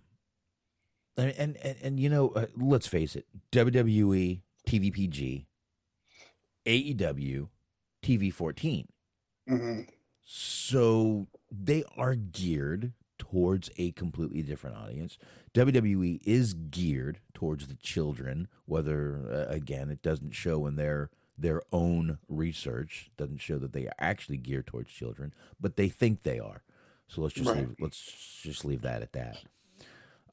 But I first of all, I don't think it's a problem. Did ECW have a problem that most of their audience was fucking teenage to early 20s males? Mm. Did they have a problem with that? Was that bad for that company? Or did Not at all. Or did that just make them a bunch of fucking rabid fans, and any girl that would go there just would be fucking cheered for having the fucking, the tits to go? Right. You know what I mean by that. Like, it sounds like a hell of an idea for a business venture. I'm not exactly sure. I'm just saying, if a guy's got balls to do something, a woman's got tits to do something. I don't know how the fortitude of that. Tits to go. I'm just saying. From your friends at Rooms to Go. There you Tits to Go does sound great. It's just, it would just have to be a drive-through strip club. How is that not like the name of like Hooters delivery service? Tits to Go. Get your barbecue wings. Just in time for the big game. I will say that, like, I have not been to an AEW show, but the last show that I went to wrestling related was a WWE show, like just shortly before the pandemic, like in 2020, January of 2020. So you couldn't have cut it much closer. And that is one thing that I noticed is that, geez, I fucking couldn't stretch my arms out without fucking touching a woman. There's women everywhere, just fucking from wall to wall, nothing but ladies. And kids just bumping into you everywhere, right? Which I guess it's par for the course, because it's just, that's where kids come from. So it makes sense. Women and children everywhere. I did see like 2 or 3 very bored-looking girlfriends, but that's a problem that wrestling companies have had since time and continuum. Is like, how do you attract a larger swath of people? And WWE has that problem too. Like you said, exactly, the perfect point is they like to cater to children, and they like to cater to women where they have, all the reality shows, the Total Divas, Total Bellas. It's not a thing anymore, but you know what I'm talking about. And the whole, they dedicate the whole month to the Susan G. Komen thing and all that kind of stuff. But again, time and time again, it's been revealed that the most common viewership base for them is men and older men. So like they're falling short of that mark quite significantly their own selves. Mm-hmm. So I don't know, I don't know how you attract more female viewers, how you attract more, children or whatever. Well, actually, though, I will say the amount of people that want Jericho to fuck off, based on just what I've been seeing on Twitter, I think they are bringing in a younger crowd. Oh, Because wow. there's a lot of people that just like, oh, what's this old fat guy doing on my TV? And it's like, yeah, you're young. You're definitely young. Yeah. No, please go ahead. Keep going. Yeah, no, it's just sort of a kind of collection of thoughts. I had no real solid point to that, but like, it's just women's wrestling sort of in the mainstream as a whole, WWE, AEW, it's just getting to the point where it's becoming more of a thing. And it's like WWE for the longest time treated it like it was like a sideshow attraction or just TNA or whatever. And they're starting to actually, have a solid women's division now. AEW has solidified. That was their biggest sort of weakness for a long time, but they're where they need to be now. So I think it's kind of just a matter of time. Eventually, there's going to be more and more people hearing and seeing, what the women are doing there and wanting to check it out and, potentially sticking around and following the company long term. Yeah, and you're right. I mean, at the beginning of the AEW era, we complained about the women's division time and time again. It was awful. It was awful. It was awful. It got a little better, and then next thing you know, where we're at now. And now I think their women's division is one of the best. I mean, out there. I mean, it's better than WWE at this point. So good for them. And again, I first of all, let's be honest here. When they show these crowds, it's 90% hard camera. You paid for a ticket, you sit where you sit. These people know where the fucking hard camera is. These are fucking smart Mark fans. No offense, Mark. That's what they are. They know where the fucking hard camera is. That's where they want to fucking sit. And unfortunately, you're going to get fucking guys that want to do that. There's always a few women in the crowd. Just like when you're looking at WWE's hard camera, there's a few women in the crowd. How many times do you see really little kids at a WWE show on Monday night? Right. You do, but not many. Not that many. So it's just like, your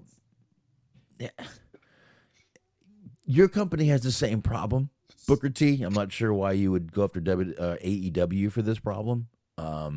Once again, if they look at their own demographics, they're not hitting it, which is why WWE is low in the 18 to 49 demographic, because most of their fans are 50 and over. Mm-hmm.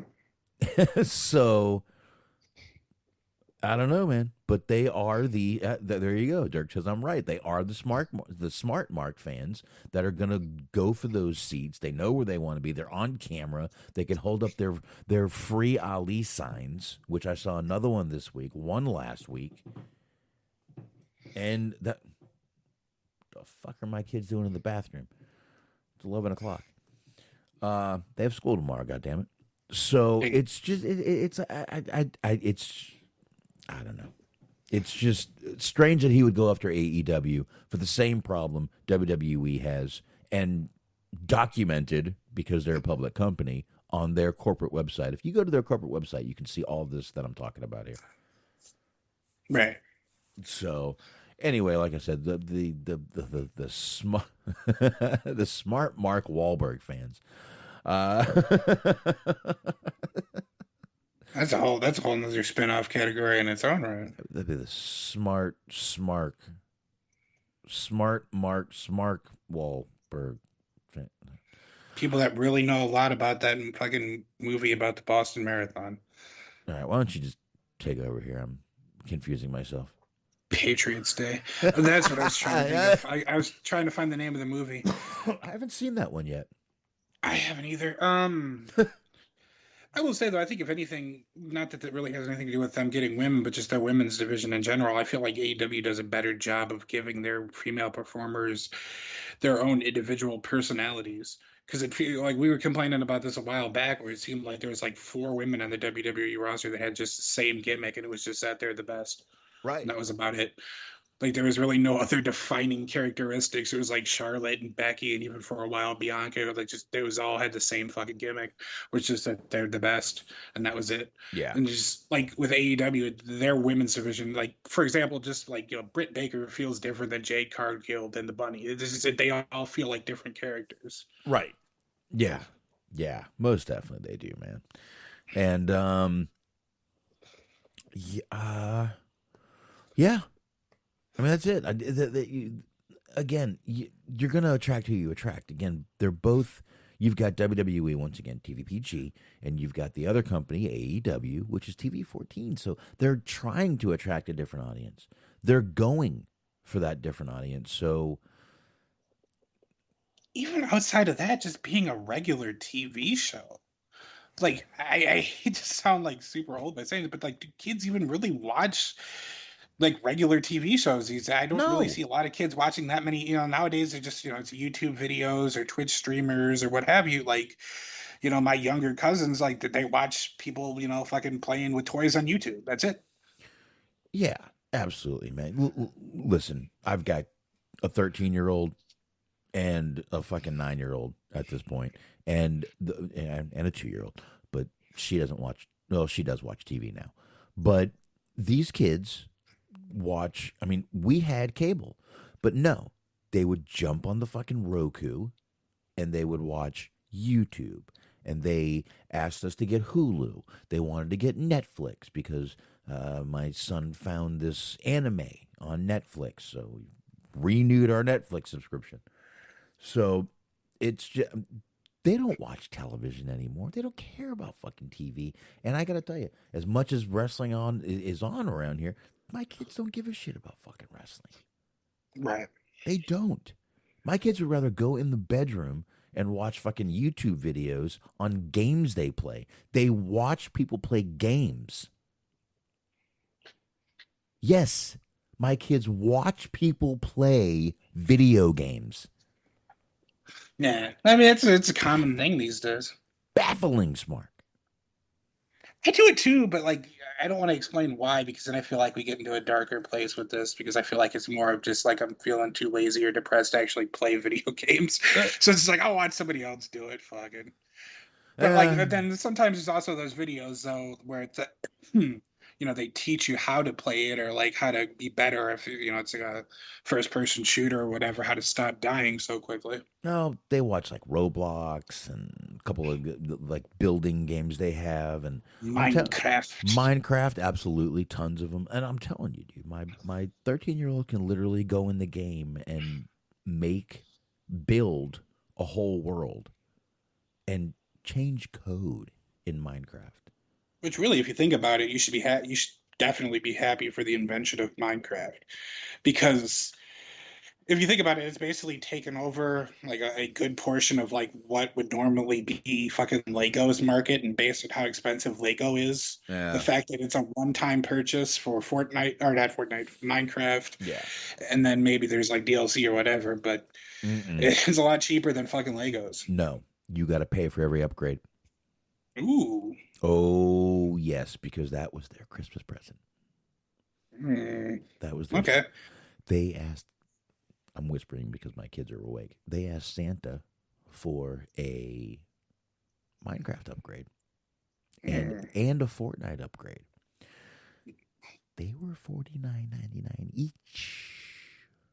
Yeah, Legos, that's still kind of better than Legos. Yes, Legos are fucking expensive. But here's the thing. Grandparents will buy Lego sets. Grandparents ain't buying your kids' computer shit. At least mine.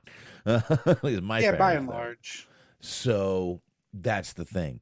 And my kids have so many fucking Lego sets, dude. And they lose pieces, and now my 2-year-old picks up the pieces and they're gone. So basically they just have like 9 gajillion Legos that they mess with, but my younger one messes with them. My older one's just getting way too old to do all that. So, he's almost. I was never a Lego kid. I was a Tigger toy kid, but anyway.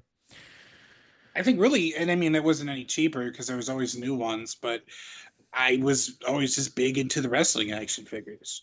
So it'd be the wrestling action figures, and then like if there was a new ring out or a new, play set or whatever. Like I had the Titantron play set where they had the little fucking like magnetic strips on the bottom of their like what would be boots on the action figures. And like you place them on the Titantron and they play like a 5-second wave file of their fucking entrance songs. This was like late 90s, early 2000s, I think, but it was just a cool little toy. Yeah, you forget. I had the little thumb toys and they were like state of the art at that point. Mm-hmm. I don't know if you've ever seen those. Yeah, for the most, I mean, I've seen like, yeah, I think I have, but like, I get what you're saying. And then there was also those like real early draft, like the fucking, I forget what they were called, but they were the ones like in the 80s where you would have the wrestlers actually do the commercials for them. Where you had like Roddy Piper just yelling at children. It was like, they're bad enough to be talking tough, which is actually a damn good Piper impression just for like out of nowhere. But that was now, yeah, but we also had Wrestle Buddies. Yeah, Wrestle Buddies. They still have Wrestle Buddies. No, but I you look back to when you were a kid, if you're around my age, and you're like, why did I get rid of that?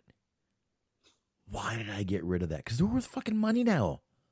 I got rid of all of them except I have a Macho Man one. Where from his time in WCW, where like you squeeze his arms and he'll talk, or you squeeze his nose and he'll talk. Ah, all right. Well,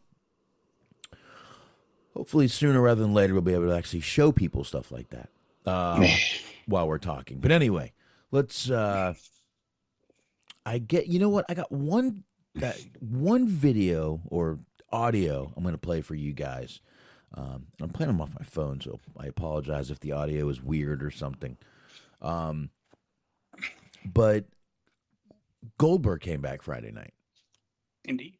And Goldberg came back, and Big E and him had a little, not confrontation, but moment where Big E just kind of, I don't know, wanted to go over, talk to Goldberg and tell him how much something that happened a long time ago had meant to him when he went to actually meet Goldberg.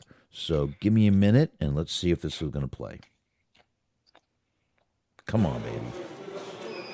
Hey, I'm really proud of you, dude. Whether that means anything or not, I ain't doing it because of that, but you're doing a hell of a job. Well, thank you, man. You really are. I appreciate it.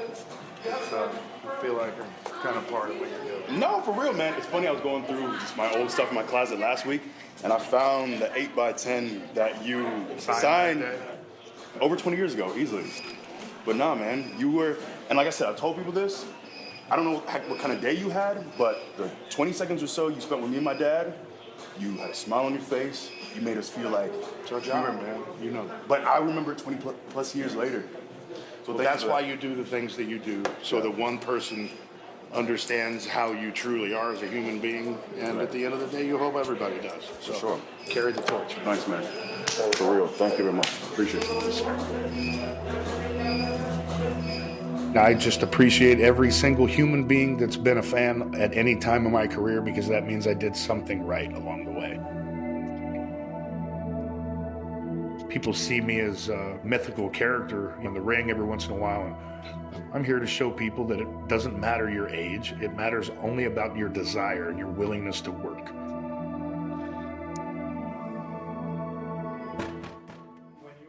All right, so I'm not quite sure when this is from, but that was a cool little moment right there.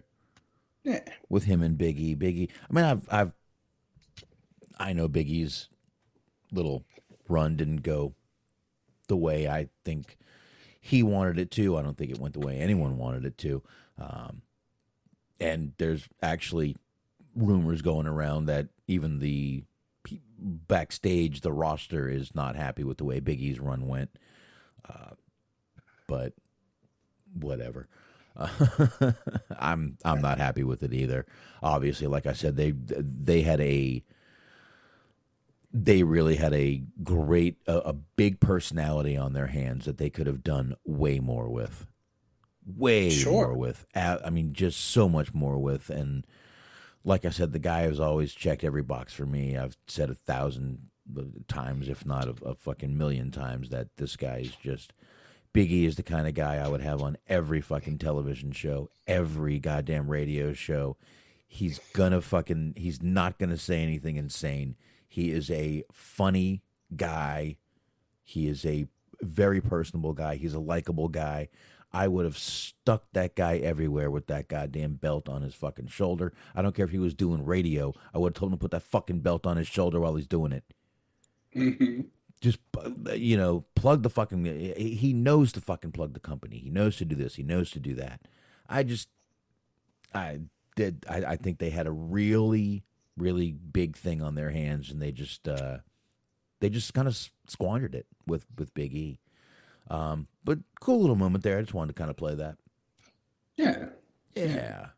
And I guess from there we just jump right into AEW, man. Sure, let's do it. All right. Like I said, I did miss a little bit of AEW. I think I only missed one thing from what I've seen. I only missed one thing. But yeah, but like as Aerosmith would like you to believe, you don't want to miss the thing. Even if I close my eyes. All right. Mm-hmm. Anyway, we've had enough music tonight and me trying to sing. I know I can't sing, so don't worry about it. This was AEW Dynamite. We had a huge announcement tonight, Smark. Yeah. Huge announcement. We'll get into it. Actually, you're going to have to get into it because I missed it. I would just like to say, it's been beaten to death, but I really wish that they could come up with a better fucking term than Forbidden Door. Because I've got to the point now where I just immediately turn off as soon as I hear it. It just sounds so fucking corny. Forbidden Closet? Just something like, I don't know, fucking talent initiatives, anything. Let's try to even if you called it something as douchey as fucking cross-company synergy, it would still be less annoying. Ew. Yes, I know. Well, fucking even Cody's global penetration line isn't as bad now as fucking Forbidden Door, because at least that's like potentially some kind of a sexual reference that I can laugh at. All right, well, I mean, we can't just say it's a bad name and not come up with a better name. I mean, okay. Oh, yes, yeah, we don't actually have to solve things. That's not how criticism works. What? We just say why something is bad. We don't actually have to fix shit. All right, That's the part of okay. being on the internet. What could be better than Forbidden Door? You could call it the no spot. No. What do you think? There you go. Yeah, the old no square. Okay. I mean, you can think of one here, Smark, if you'd like to. You got one better. Let's see. You can't call. Okay. I mean, all right. Let's break down what this Forbidden Door is, Smark. Maybe we can come up with something better here. Basically, intercompany commingling. Yeah. The Wrestling Key Party. Oh. We could just call it commingling. Okay. I mean, I don't know.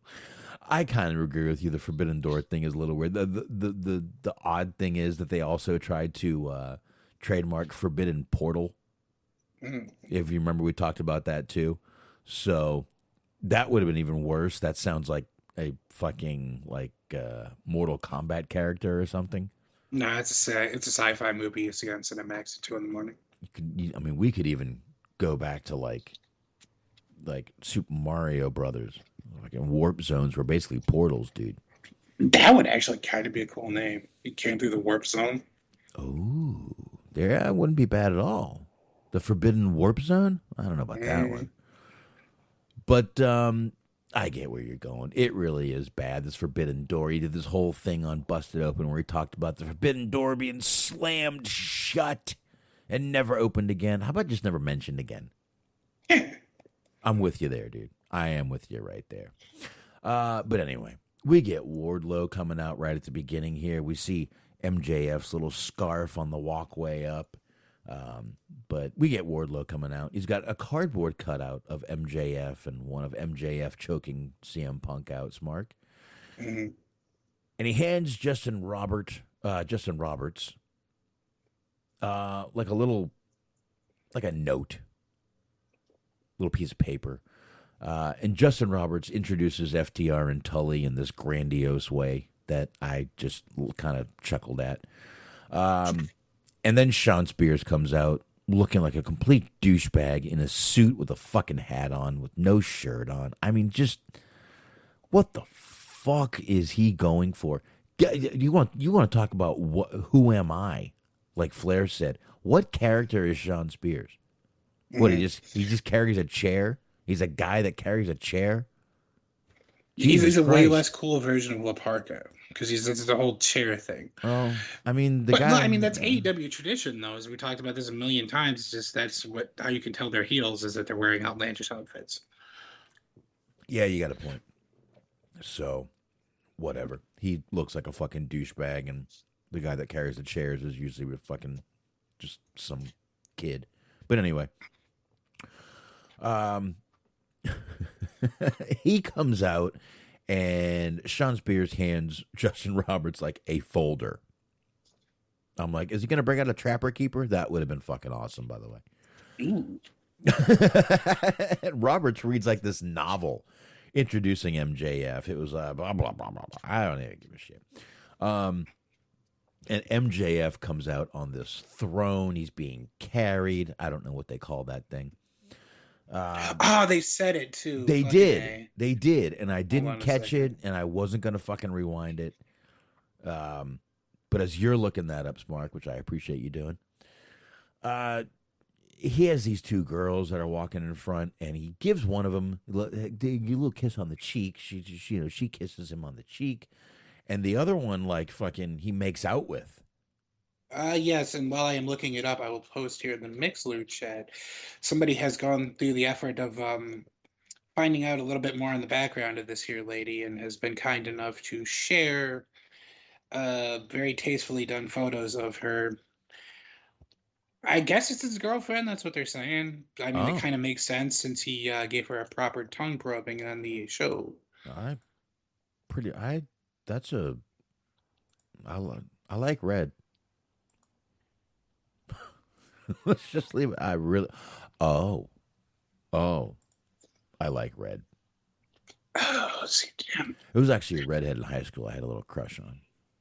It's never really been my thing, but I mean, not they're bad looking, but it just was never really my demographic. No, she's more of an auburn red, which is nice. But yeah, definitely nice little curve there. Definitely good looking girl. Thank you, Smart. Yeah. For elaborating. Again, we'll hopefully be able to show you those pictures very soon as we're talking. But anyway, yeah, he just made out with that girl. If that's his girlfriend, awesome. Nice, good-looking girl. And like I said, I like Red. MJF starts cutting a promo, and surprisingly, the crowd started chanting, "Shut the fuck up" at him. Mm-hmm. I was like, oh, shit. But then again, that's what he's out there to do, is get heat, and he can handle it. He can take the fucking heat. That's what he's there to do, unlike Brandy Rhodes, who doesn't know how to fucking deal with it because she thinks everyone loves her. Did I say that? Sorry about that. You're not wrong. No, I'm not, and I'm actually not sorry either. So MJF goes out there and he starts talking about how he's going to credit the one person that helped him win this match and helped him pin CM Punk twice, and he credits Sean Spears, not Wardlow. So Wardlow looks pissed throughout this whole little segment here. And then Punk comes out. Punk's got no music, just walks out. The crowd is erupting in CM Punk chants. Schiavone walks over. He's got the mic. Punk says, "Look, I learned from the last few weeks. I've got friends tonight." Darby and Sting come out, and they got bats in their hand. Of course. Punk says he wants a rematch, but not against MJF, against Wardlow. And then finally, Punk decides to credit Wardlow for all Pinnacle's wins. MJF tells Punk, "Listen, you can find a partner tonight and beat FTR. I will give you that rematch, but it can't be Darby or Sting." So that was it for that part. I gotta say, I kind of like this, but it was kind of overdone a little bit. I don't know if you agree. Yeah, a little bit. By overdone, I just mean there was a little too long. I mean, it was only 20-some minutes, which is usual for a show like this, but just didn't need to go this far. And let's face it, 99 out of 100 times, AEW doesn't start with a talking segment. It kicks off with a match right away. Well, actually, I'm glad you said that because I did I was still looking it up. It's lost to history. We'll never figure out what the fucking chair thing was called. But I did notice that they were roughly 45 minutes into the show, and there had only been one match. And it's like that was just a very un-AEW situation because obviously, like you said, they usually start with a match, and then there's usually like less talking segments. But this was a pretty long talking segment to begin the show, and then there was another one like right after. And there was a lot of talking going on. Yeah, there really was, man. And it surprised me, too. I was kind of like, wow, they usually don't start, they usually kick off with a fucking banger of a fucking match.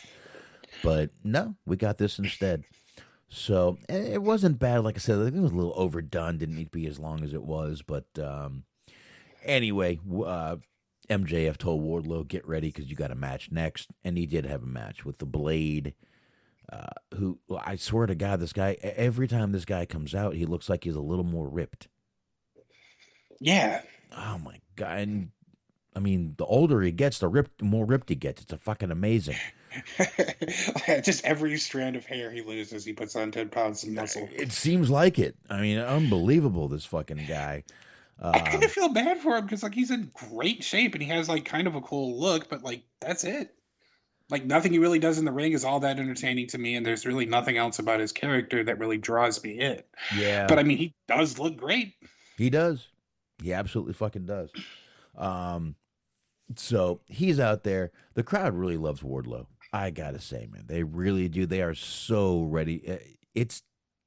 I think it's time to pull the trigger, either at Revolution or right before, because the crowd is ready to have him as a babyface, and I think alone. And if you wait too long, it's not going to be that powerful. You know what I mean? Yeah, I agree. So I think they really need to pull the trigger on what's going to happen here. It looks like they're ready to within the next week or two. I hope they do. Wardlow basically beat the shit out of Blade for like 6 minutes and 4 power bombs, whatever that is. Because I literally made a like snack and came back and it was still going on.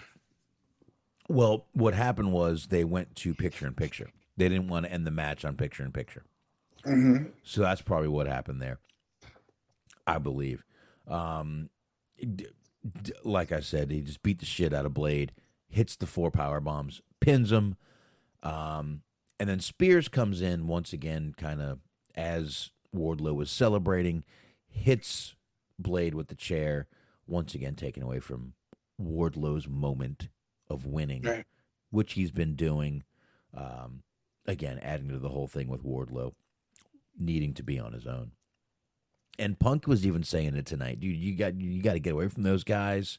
They're fucking holding you back. They have 2 stories of holding people back. Mm-hmm. A little weird. And we're actually getting into the next one right now, which is we come back. Jericho's music hits. Him and Sammy and Jake come out. Jericho's like, I haven't seen Santino and Ortiz all day. Bang, their music hits. Mm-hmm. They come out. Jericho starts off again. Yeah, I was embarrassed. You guys didn't tag me in. Wah. Santana says, cut the shit. Let's cut the shit, Smark. Yes. And says, basically tells him, look, Jericho only cares about one person, and that's Jericho. And he says, basically saying, look, you definitely keep stealing our spotlight. We've seen it. And say they're tired of playing second fiddle, Santana says. They're tired of playing second fiddle to them. And Santana also says, listen, you should thank Ortiz. Because if it wasn't for him, I would have knocked you on your ass a long fucking time ago. Indeed. Which I thought was a pretty good again, I'm really liking this. Actually, what's going on here? I didn't think I was going to, but believe it or not, this is actually pretty cool because I don't think this is going to some elaborate angle where they just stay together. I actually think there might be a little bit of a split here. Yeah, I can't imagine that they would. No, and Jericho says that Santana reminds him of an Eddie Guerrero, which I thought would have got a bigger pop from this audience, which showed me the age of this audience. I wonder though, like it's nothing. It has nothing to do with Eddie Guerrero as an individual or whatever his legacy, anything like that. I just wonder if people have just gone to the well one too many times with that, because like I'm almost constantly seeing anytime there's like and I mean that speaks to his legacy, but anytime that there's like a luchador, Latin wrestler, whatever, they'll do the Eddie Guerrero thing. They'll do the 3 suplexes and sometimes do the frog splash, whatever. I wonder if it's just a matter of just a law of diminishing returns with that. It could be that could be it. And I mean, it's not like he didn't get any sort of pop for the name, but I just expected a bigger one. You could be right. Maybe they just do go, to the well on that one too much. Just it's kind of the go-to Latin wrestler remark. You're right. You're totally right. And I could definitely see where that's why the crowd didn't react the way I think even Jericho expected them to when he said the name. And right. You know what? Let's face it. It's not a WWE crowd who would fucking pop for that name. Sure. They would. They would. I know they would. If Jericho was still there and brought up Guerrero, that would have been a huge pop right there in a WWE crowd. Yeah. Because WWE's crowd is old enough to remember. But anyway, see Booker T. Jericho's like, dude, he pulled Janet Jackson. He says, what has Eddie Kingston done for you lately? What have you done for me lately? Need an older person on here for that. See, once again, I at least acknowledge your shitty jokes. But I gotta be honest, the referenceometer was on the fritz during that one. Okay, that's fine. And when you say Janet Jackson, my mind just kind of goes to other places, especially since we're on Super Bowl week. On Super Bowl week, absolutely. She ruined everything. Let's just I'm telling you, she sure did. She fucked everything up. Everything. She ruined everything. I'm telling you, me and Anthony have fucking dug into this. Janet Jackson's titty ruined everything. But anyway, it's the most controversial titty of all time. It was.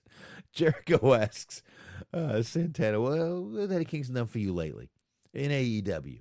And and this was a great line. Maybe I picked the wrong 2 members of LAX. And then he looks at Hager and goes, you got the number for Homicide and Hernandez? And Santana just lost his fucking mind.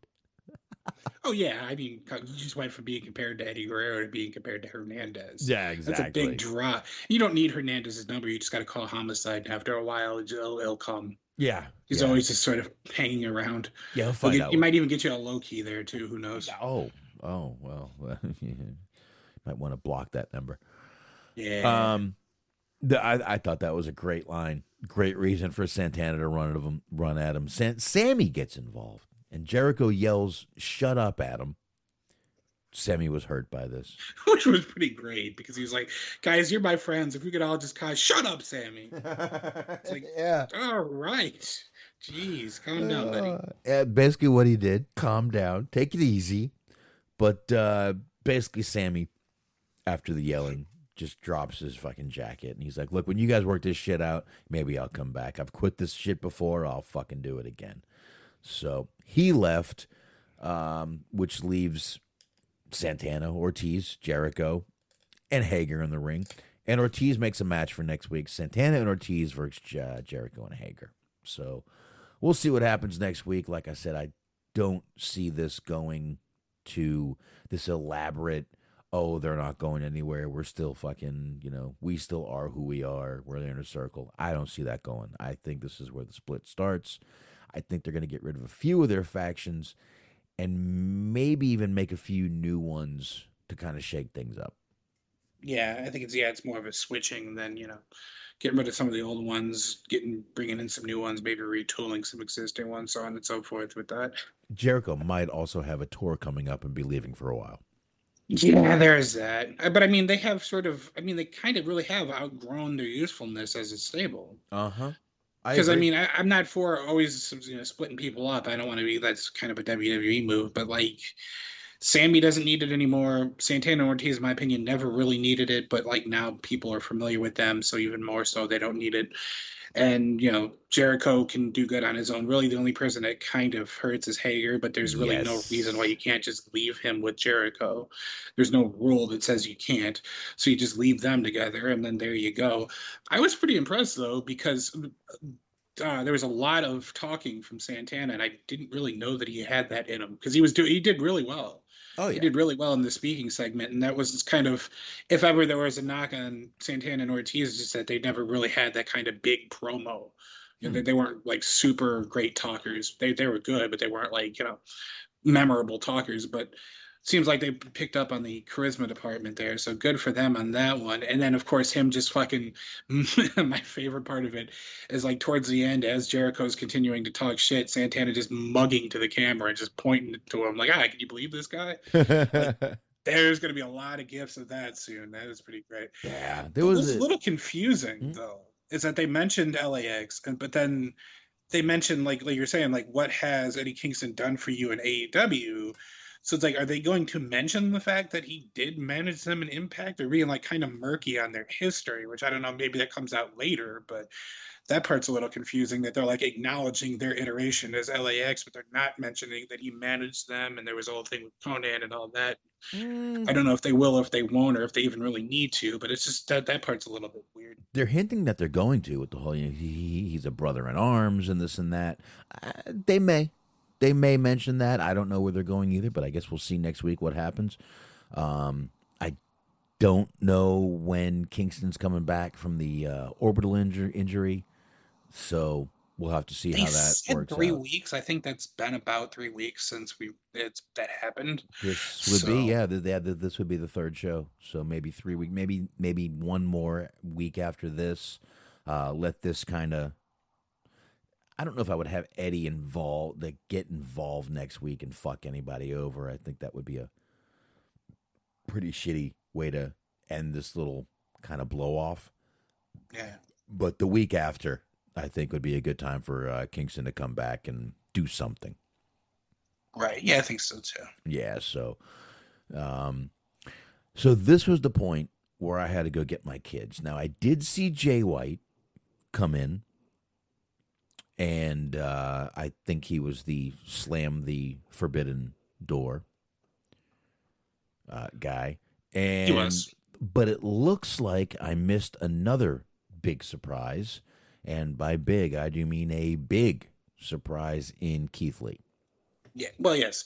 So they had the Jay White segment where he beats up Roppongi Vice. And right immediately from that, you do get the Isaiah Cassidy mystery opponent for the ladder match, Face of the Revolution ladder match, where they're like they've been talking about for the last week or so, that it's going to be this mystery person. They're going to come out, they're going to sign a contract, they're going to be part of the company long term.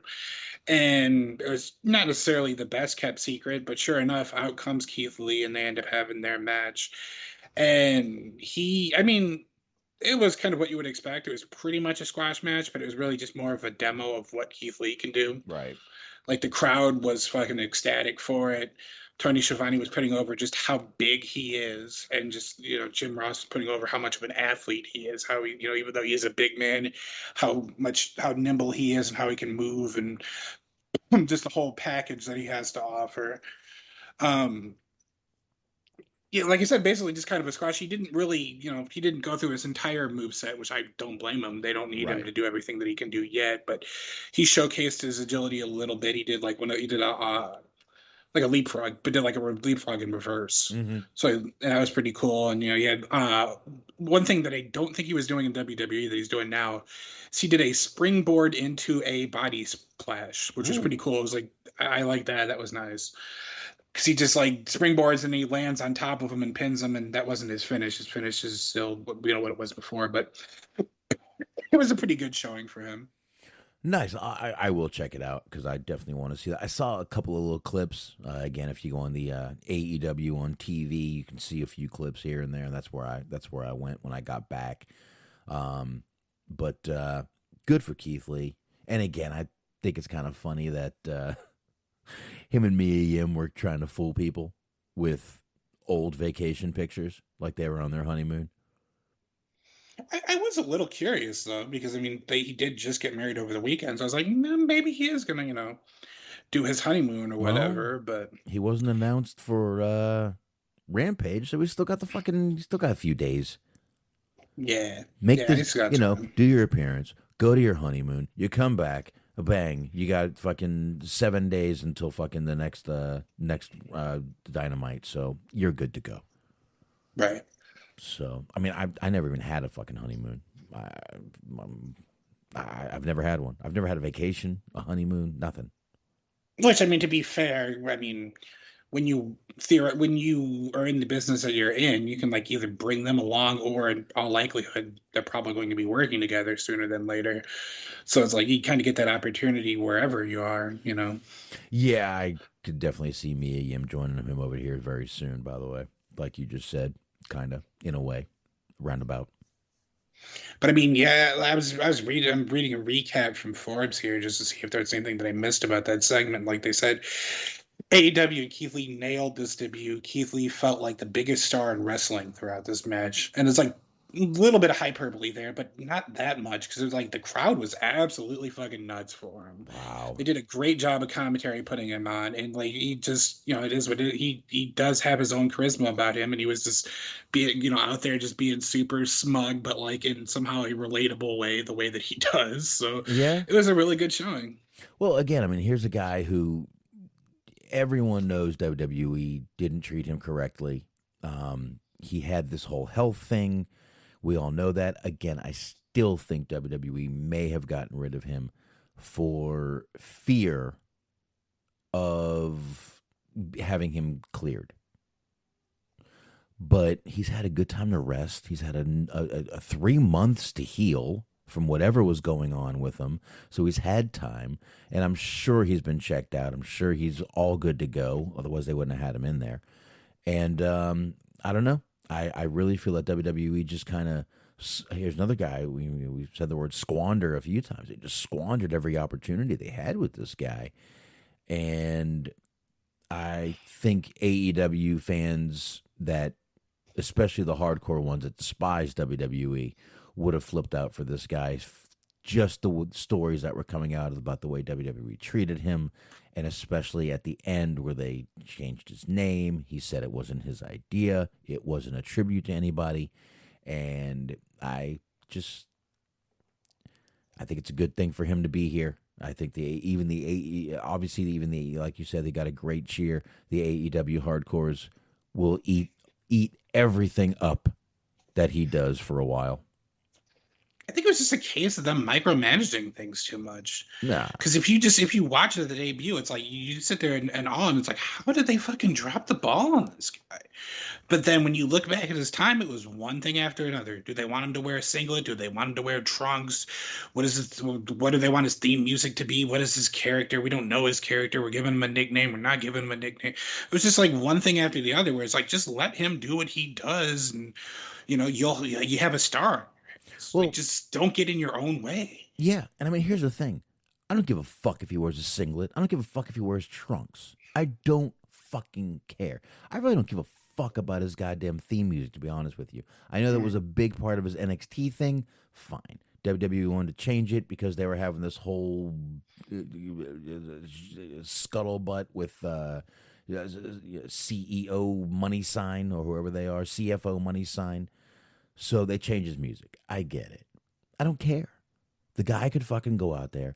I enjoy his promo style. For him, I think it fits him. I've said that before. It fits him only. I don't think it would fit anybody else. I enjoy his promo style. I enjoy his work in the ring.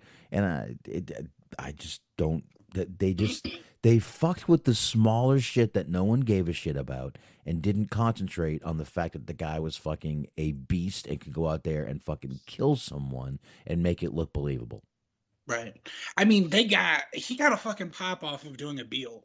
Like that, you don't see that in today's wrestling. Well, I mean, because he took Isaiah Cassidy and he chucked him from one side of the ring to the other with just a Beal, like basically just a hip toss, and people lost their fucking minds. It's like if you get somebody that can get a pop off of doing the basic of most basic moves, but just doing it in a cool way, it's like how do you fuck this up? Like it's not hard. And then but then again, I also think with them, I feel like image comes into play a little bit. And like, obviously he's not ripped, but it doesn't really fucking matter. No, dude, one of the most memorable things he did is when he hit Adam Cole. Remember that? Mm-hmm. When he fucking chalk blocked him over the fucking guardrail? Yeah. Out of nowhere. No one saw this man coming. He came out from the back, nailed this guy. That was one of those. The guy is a fucking beast. You don't even need to book him. He books himself. He writes his own fucking storyline. He'd be one of the easiest guys to book if I was creative. How do we book? Let's see. What do we do for Keith Lee? I don't have him go out there and kill someone. Oh, perfect. That's it. Every week. That's all you need to do. All right, he can lose here and there, but have him go out there and fucking kill people. That's it. Simple. I mean, it's kind of, I guess it's just kind of a WWE tradition, though. Because they had Vader, they had Bam Bam Bigelow, they had these like fucking 400-pound men that could do moonsaults, and they're just like, let's just have them come out and talk about how they're fat pieces of shit. And it's like, what is wrong with you guys? Yeah. I don't know, man. You're right. I don't know. I don't get it, what they're doing here. But let's hope AEW can use him better. I have a feeling they will. They're not known for knowing what to do with big guys, but let's face it, he's not the jacked big guy that we've seen AEW have a problem booking. So let's see what they do with I'm not going to call him fat because he's not fat. Let's see what they do with an old school big guy. Yeah. I will say he's also, that makes it a little bit easier, he's probably the most charismatic of the big guys that they have in their roster.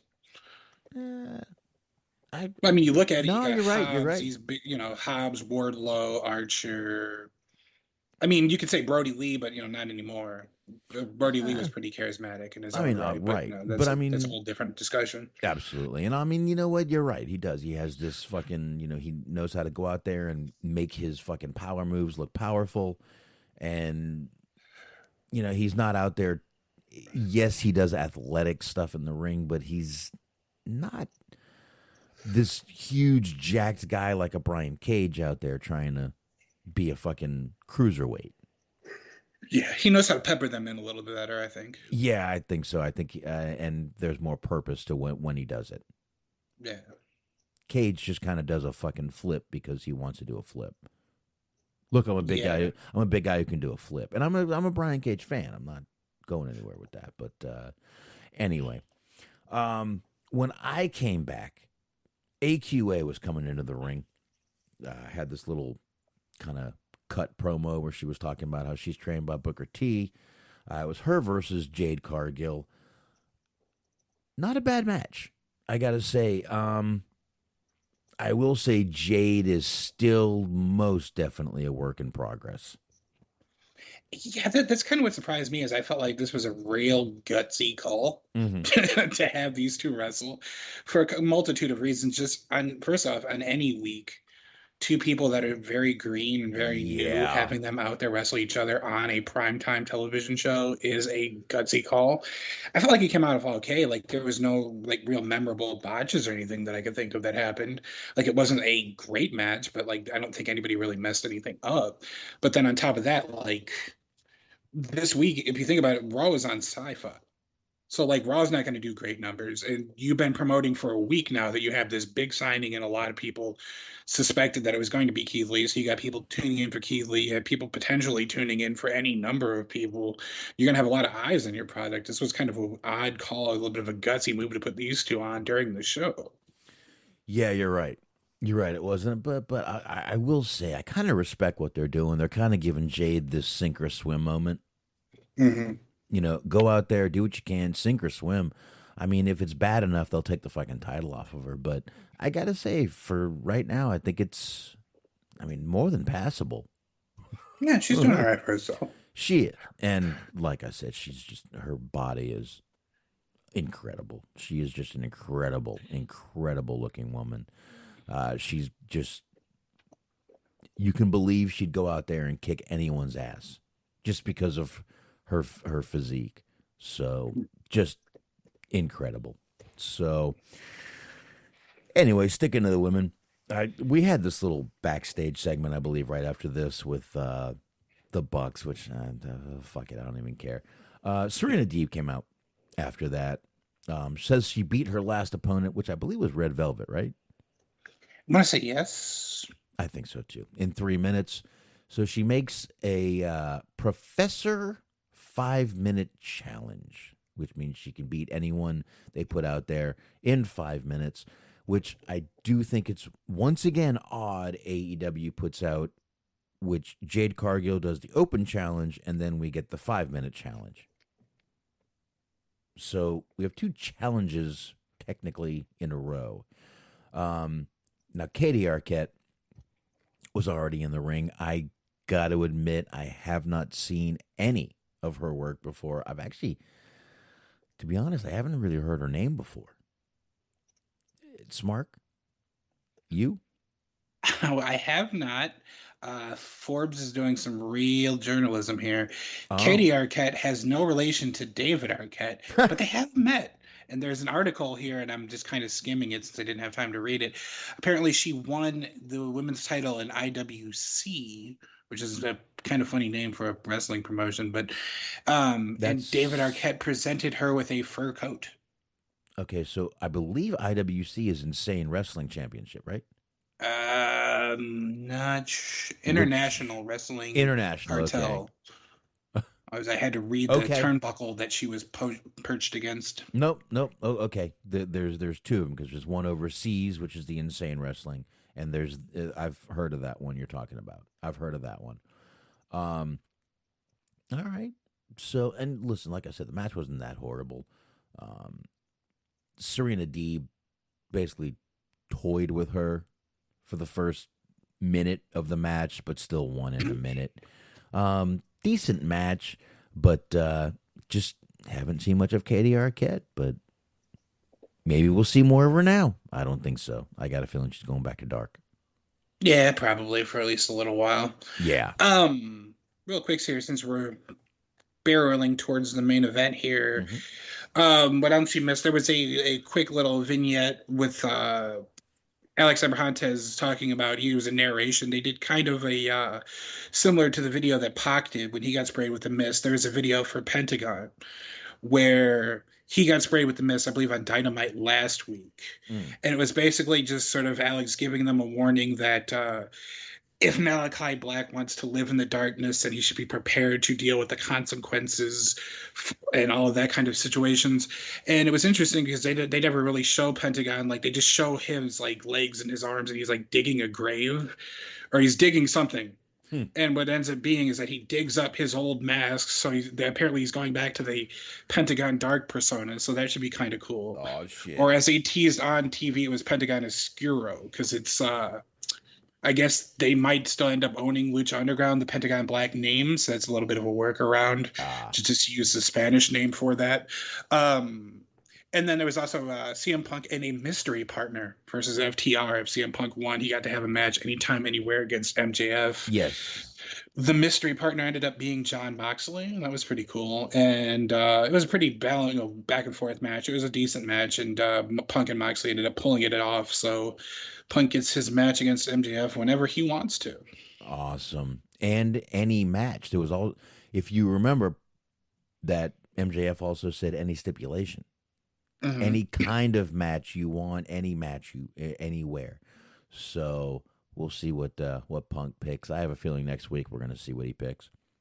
They're saying, I guess, All Out, just as a potential like prediction, they were saying that All Out is supposed to be in Chicago this year. So potentially there, and MJF has been teasing challenging for the world title. So if he ends up winning that, maybe that's when Punk cashes in. Oh, interesting. I definitely see MJF having the title by the end of the year. Yeah, more than likely. Absolutely. Absolutely. I see that. All right, so let's get to this main event. This show went way longer than I thought it was going to. But of course, when you're talking about, 90s music and shit like that. Yes, there's a large chunk about country music and 90s country music and shit like that. Just goes everywhere. All right, we got Hangman Adam Page versus Lance Archer. This was in a Texas death match, not in Texas. So let me get into the most confusing part of the match, which was the end. Now, Smart, this is a death match, correct? Mm-hmm. Are there countouts in death matches? Not typically. Then how did Maybe that's the Texas element of it. That's how it becomes a Texas death match, not just a regular death match. Okay, if it was Texas, it would have been just a bigger match because everything's bigger in Texas. They just use larger versions of maybe light tubes, like a bigger ring or something. But this made absolutely zero sense to me. I don't know if they ran out of time and this was the way they decided to end it. Anyway, Archer bled early in this match here, and he was bleeding like a fucking stuck pig throughout most of this fucking match. Lambert comes down to the ring, and he's unhooking the top turnbuckle, thus taking away the buckshot lariat from Adam Page, because there's not another rope there that he could just do it off of, right? Mm-hmm. Okay, again, no sense made for what he did there. It just didn't make fucking sense to me. Meanwhile, I don't think he used a buckshot lariat in this match at all, did he? I don't believe so. I don't believe so either. So they achieved their goal, even though it didn't make sense. Archer was bleeding pretty bad. And by the end of the match, they were both fucking bleeding like stuck pigs. And I'll tell you, man, I think Page got himself deep because he wasn't he was like that purple red, you know what I mean? Right. Yeah, he was bleeding pretty good, like that fucking might have hit a vein red. Both guys were bleeding. 2 tables set up outside the ring. At one point in the match, Jake goes to DDT Page, and Archer pushes him off. This was, again, nonsensical, because then Page gets a DDT anyway from Archer. I'm not quite sure why this had to happen. Maybe they were just trying to show that Archer was pissed off. This was unnecessary, in my opinion. Page starts hitting kendo shots to Archer. And then next thing you know, Page gets chokeslammed through a fucking trash can. Archer breaks out a fork. Starts gouging at Page's forehead. That looked painful. Mm-hmm. And then, like I said, suddenly Archer gets put to the tables, and the ref is counting, and I'm like, what the fuck is he counting for? It's a fucking death match. Right.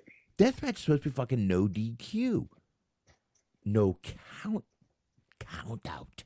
What the fuck happened in this match, man?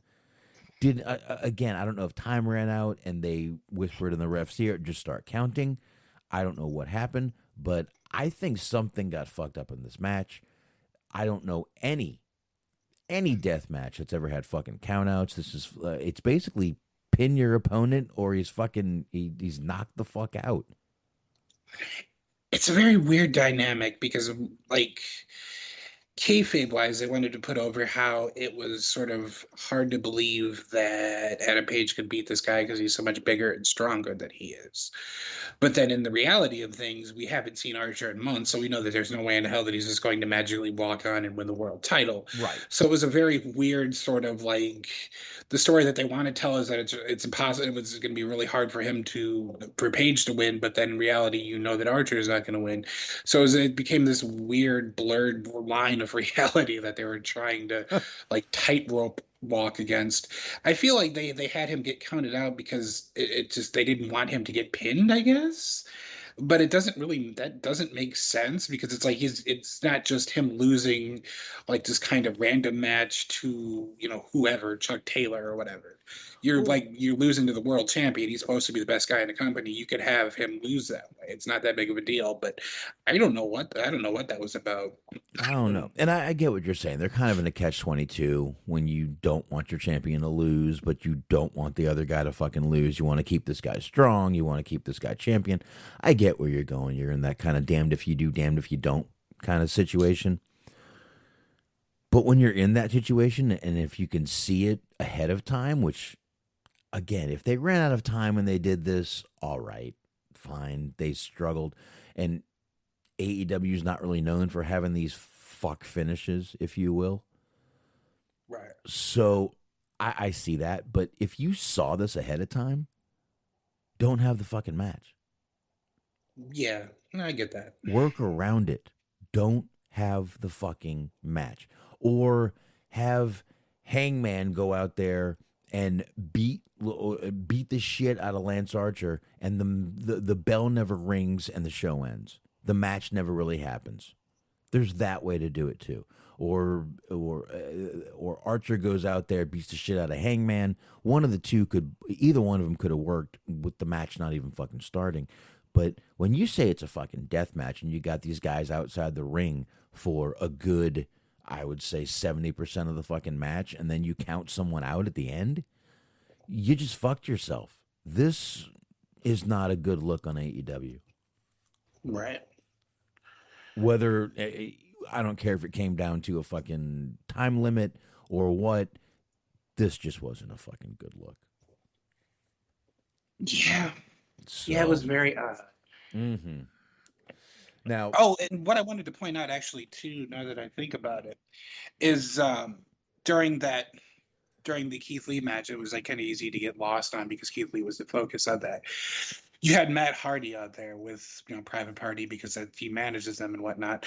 Well, as the match became more and more one-sided, Matt Hardy jumped the barricade and walked out. And Jim Ross put over on commentary how that was very erratic behavior. So, basically, they're just punching you right in the face with, "Hey, guys, Jeff Hardy's coming soon." Yeah, that I didn't see that, but that definitely seems like a tease to me, and a little shot at. As somebody pointed out, he basically left the exact same way that Jeff Hardy just sort of exited WWE, just right in the middle of a match, right through the barricade, through the crowd. Little shot there. I like that. But I guess to get back to the main event that we were in the middle of there. Yeah. I mean, yeah, it's just so weird that again, like I said, I get the catch-22 they were in, but there were so many ways to go around this, and I just don't get why they fucking did it like this. But Eric wanted me to say that, listen, in no way am I putting down the match itself. These guys went out there and fucking killed themselves. And Eric wanted me to say that Hangman Adam Page proved himself to the haters tonight. He's a legitimate worthy champion. I do agree. And he's obviously going back to the horrible take by Mr. That David guy that's on that Pro Wrestling World group that we always read his bad takes. I do agree. This was not a bad match at all. The ending was just fucking very odd. Anyway, after the match, we get Page's down there just fucking bleeding. Again, he's got that fucking dark blood going on. Cole comes out, and you're like, oh my God, is this going to be longer? He comes out, hangs the belt on Page's shoulder, and walks away. Just kind of a little bit of show of respect, in my opinion, is what that was. I guess the rumor is that he's going to be the one challenging him at Revolution. That makes sense. But still, this little show of respect was kind of cool. That it's not going to be this fucking crazy fucking match. But again, I just think this match was a little bit, maybe not even necessary, but the ending was just completely fucked up, in my opinion. So, I don't know, man. That's, I think that's all we got, man. It was a bit of a head scratcher, yeah, in terms of the end of the main event. One last thing. What did you think about Jake Roberts' shirt? That was an interesting choice, huh? Interesting choice, absolutely. Little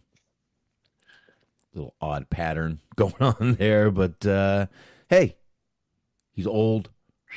And it's like part disco, part bowling shirt. It was a very weird situation. Well, it was a very weird situation. It's like he's sober now, but I'm not entirely sure. Like, you know, if he wouldn't have bought that shirt like a couple of years ago when he wasn't, because it was a very weird shirt. Well, disco and bowling were big back then. Yeah, it's true. And disco bowling was big. No. Oh yeah, the shit where they like turn the lights off and they have the little fucking flashing color changing lights and you're playing loud music. Yeah, it's a lot of black lights back in those days. Mm-hmm. Yeah. You know, you'd leave your girl and she'd come back with white spots all over her face. It happens. Good days, good times. I don't remember. Anyway, it's always important to moisturize. Anyway, I think we can go ahead and get out of here, man. Mm-hmm. We've gone through everything that there is to go through. I honestly don't even feel like doing plugs right now. I have to pee really bad for about the last, I'd say, 50 to 45 minutes. So we will go ahead and skip plugs. We will be back here next Wednesday, same time, right around 9:15 or 10:15 Eastern time. And that's about it, man. Good fucking show. And thank everybody for jumping on in the chat room. Thank everybody for downloading. Just thanks, everybody. And we're going to get the fuck out of here. What do you say, Smark? Yes, sir. Let's do it. All right. See you. Adios. All right. Oh, shit. I didn't even play Take Your Drunken Ass Home. Let me play that at least. Jesus. All right. There you go, folks. Have a good one.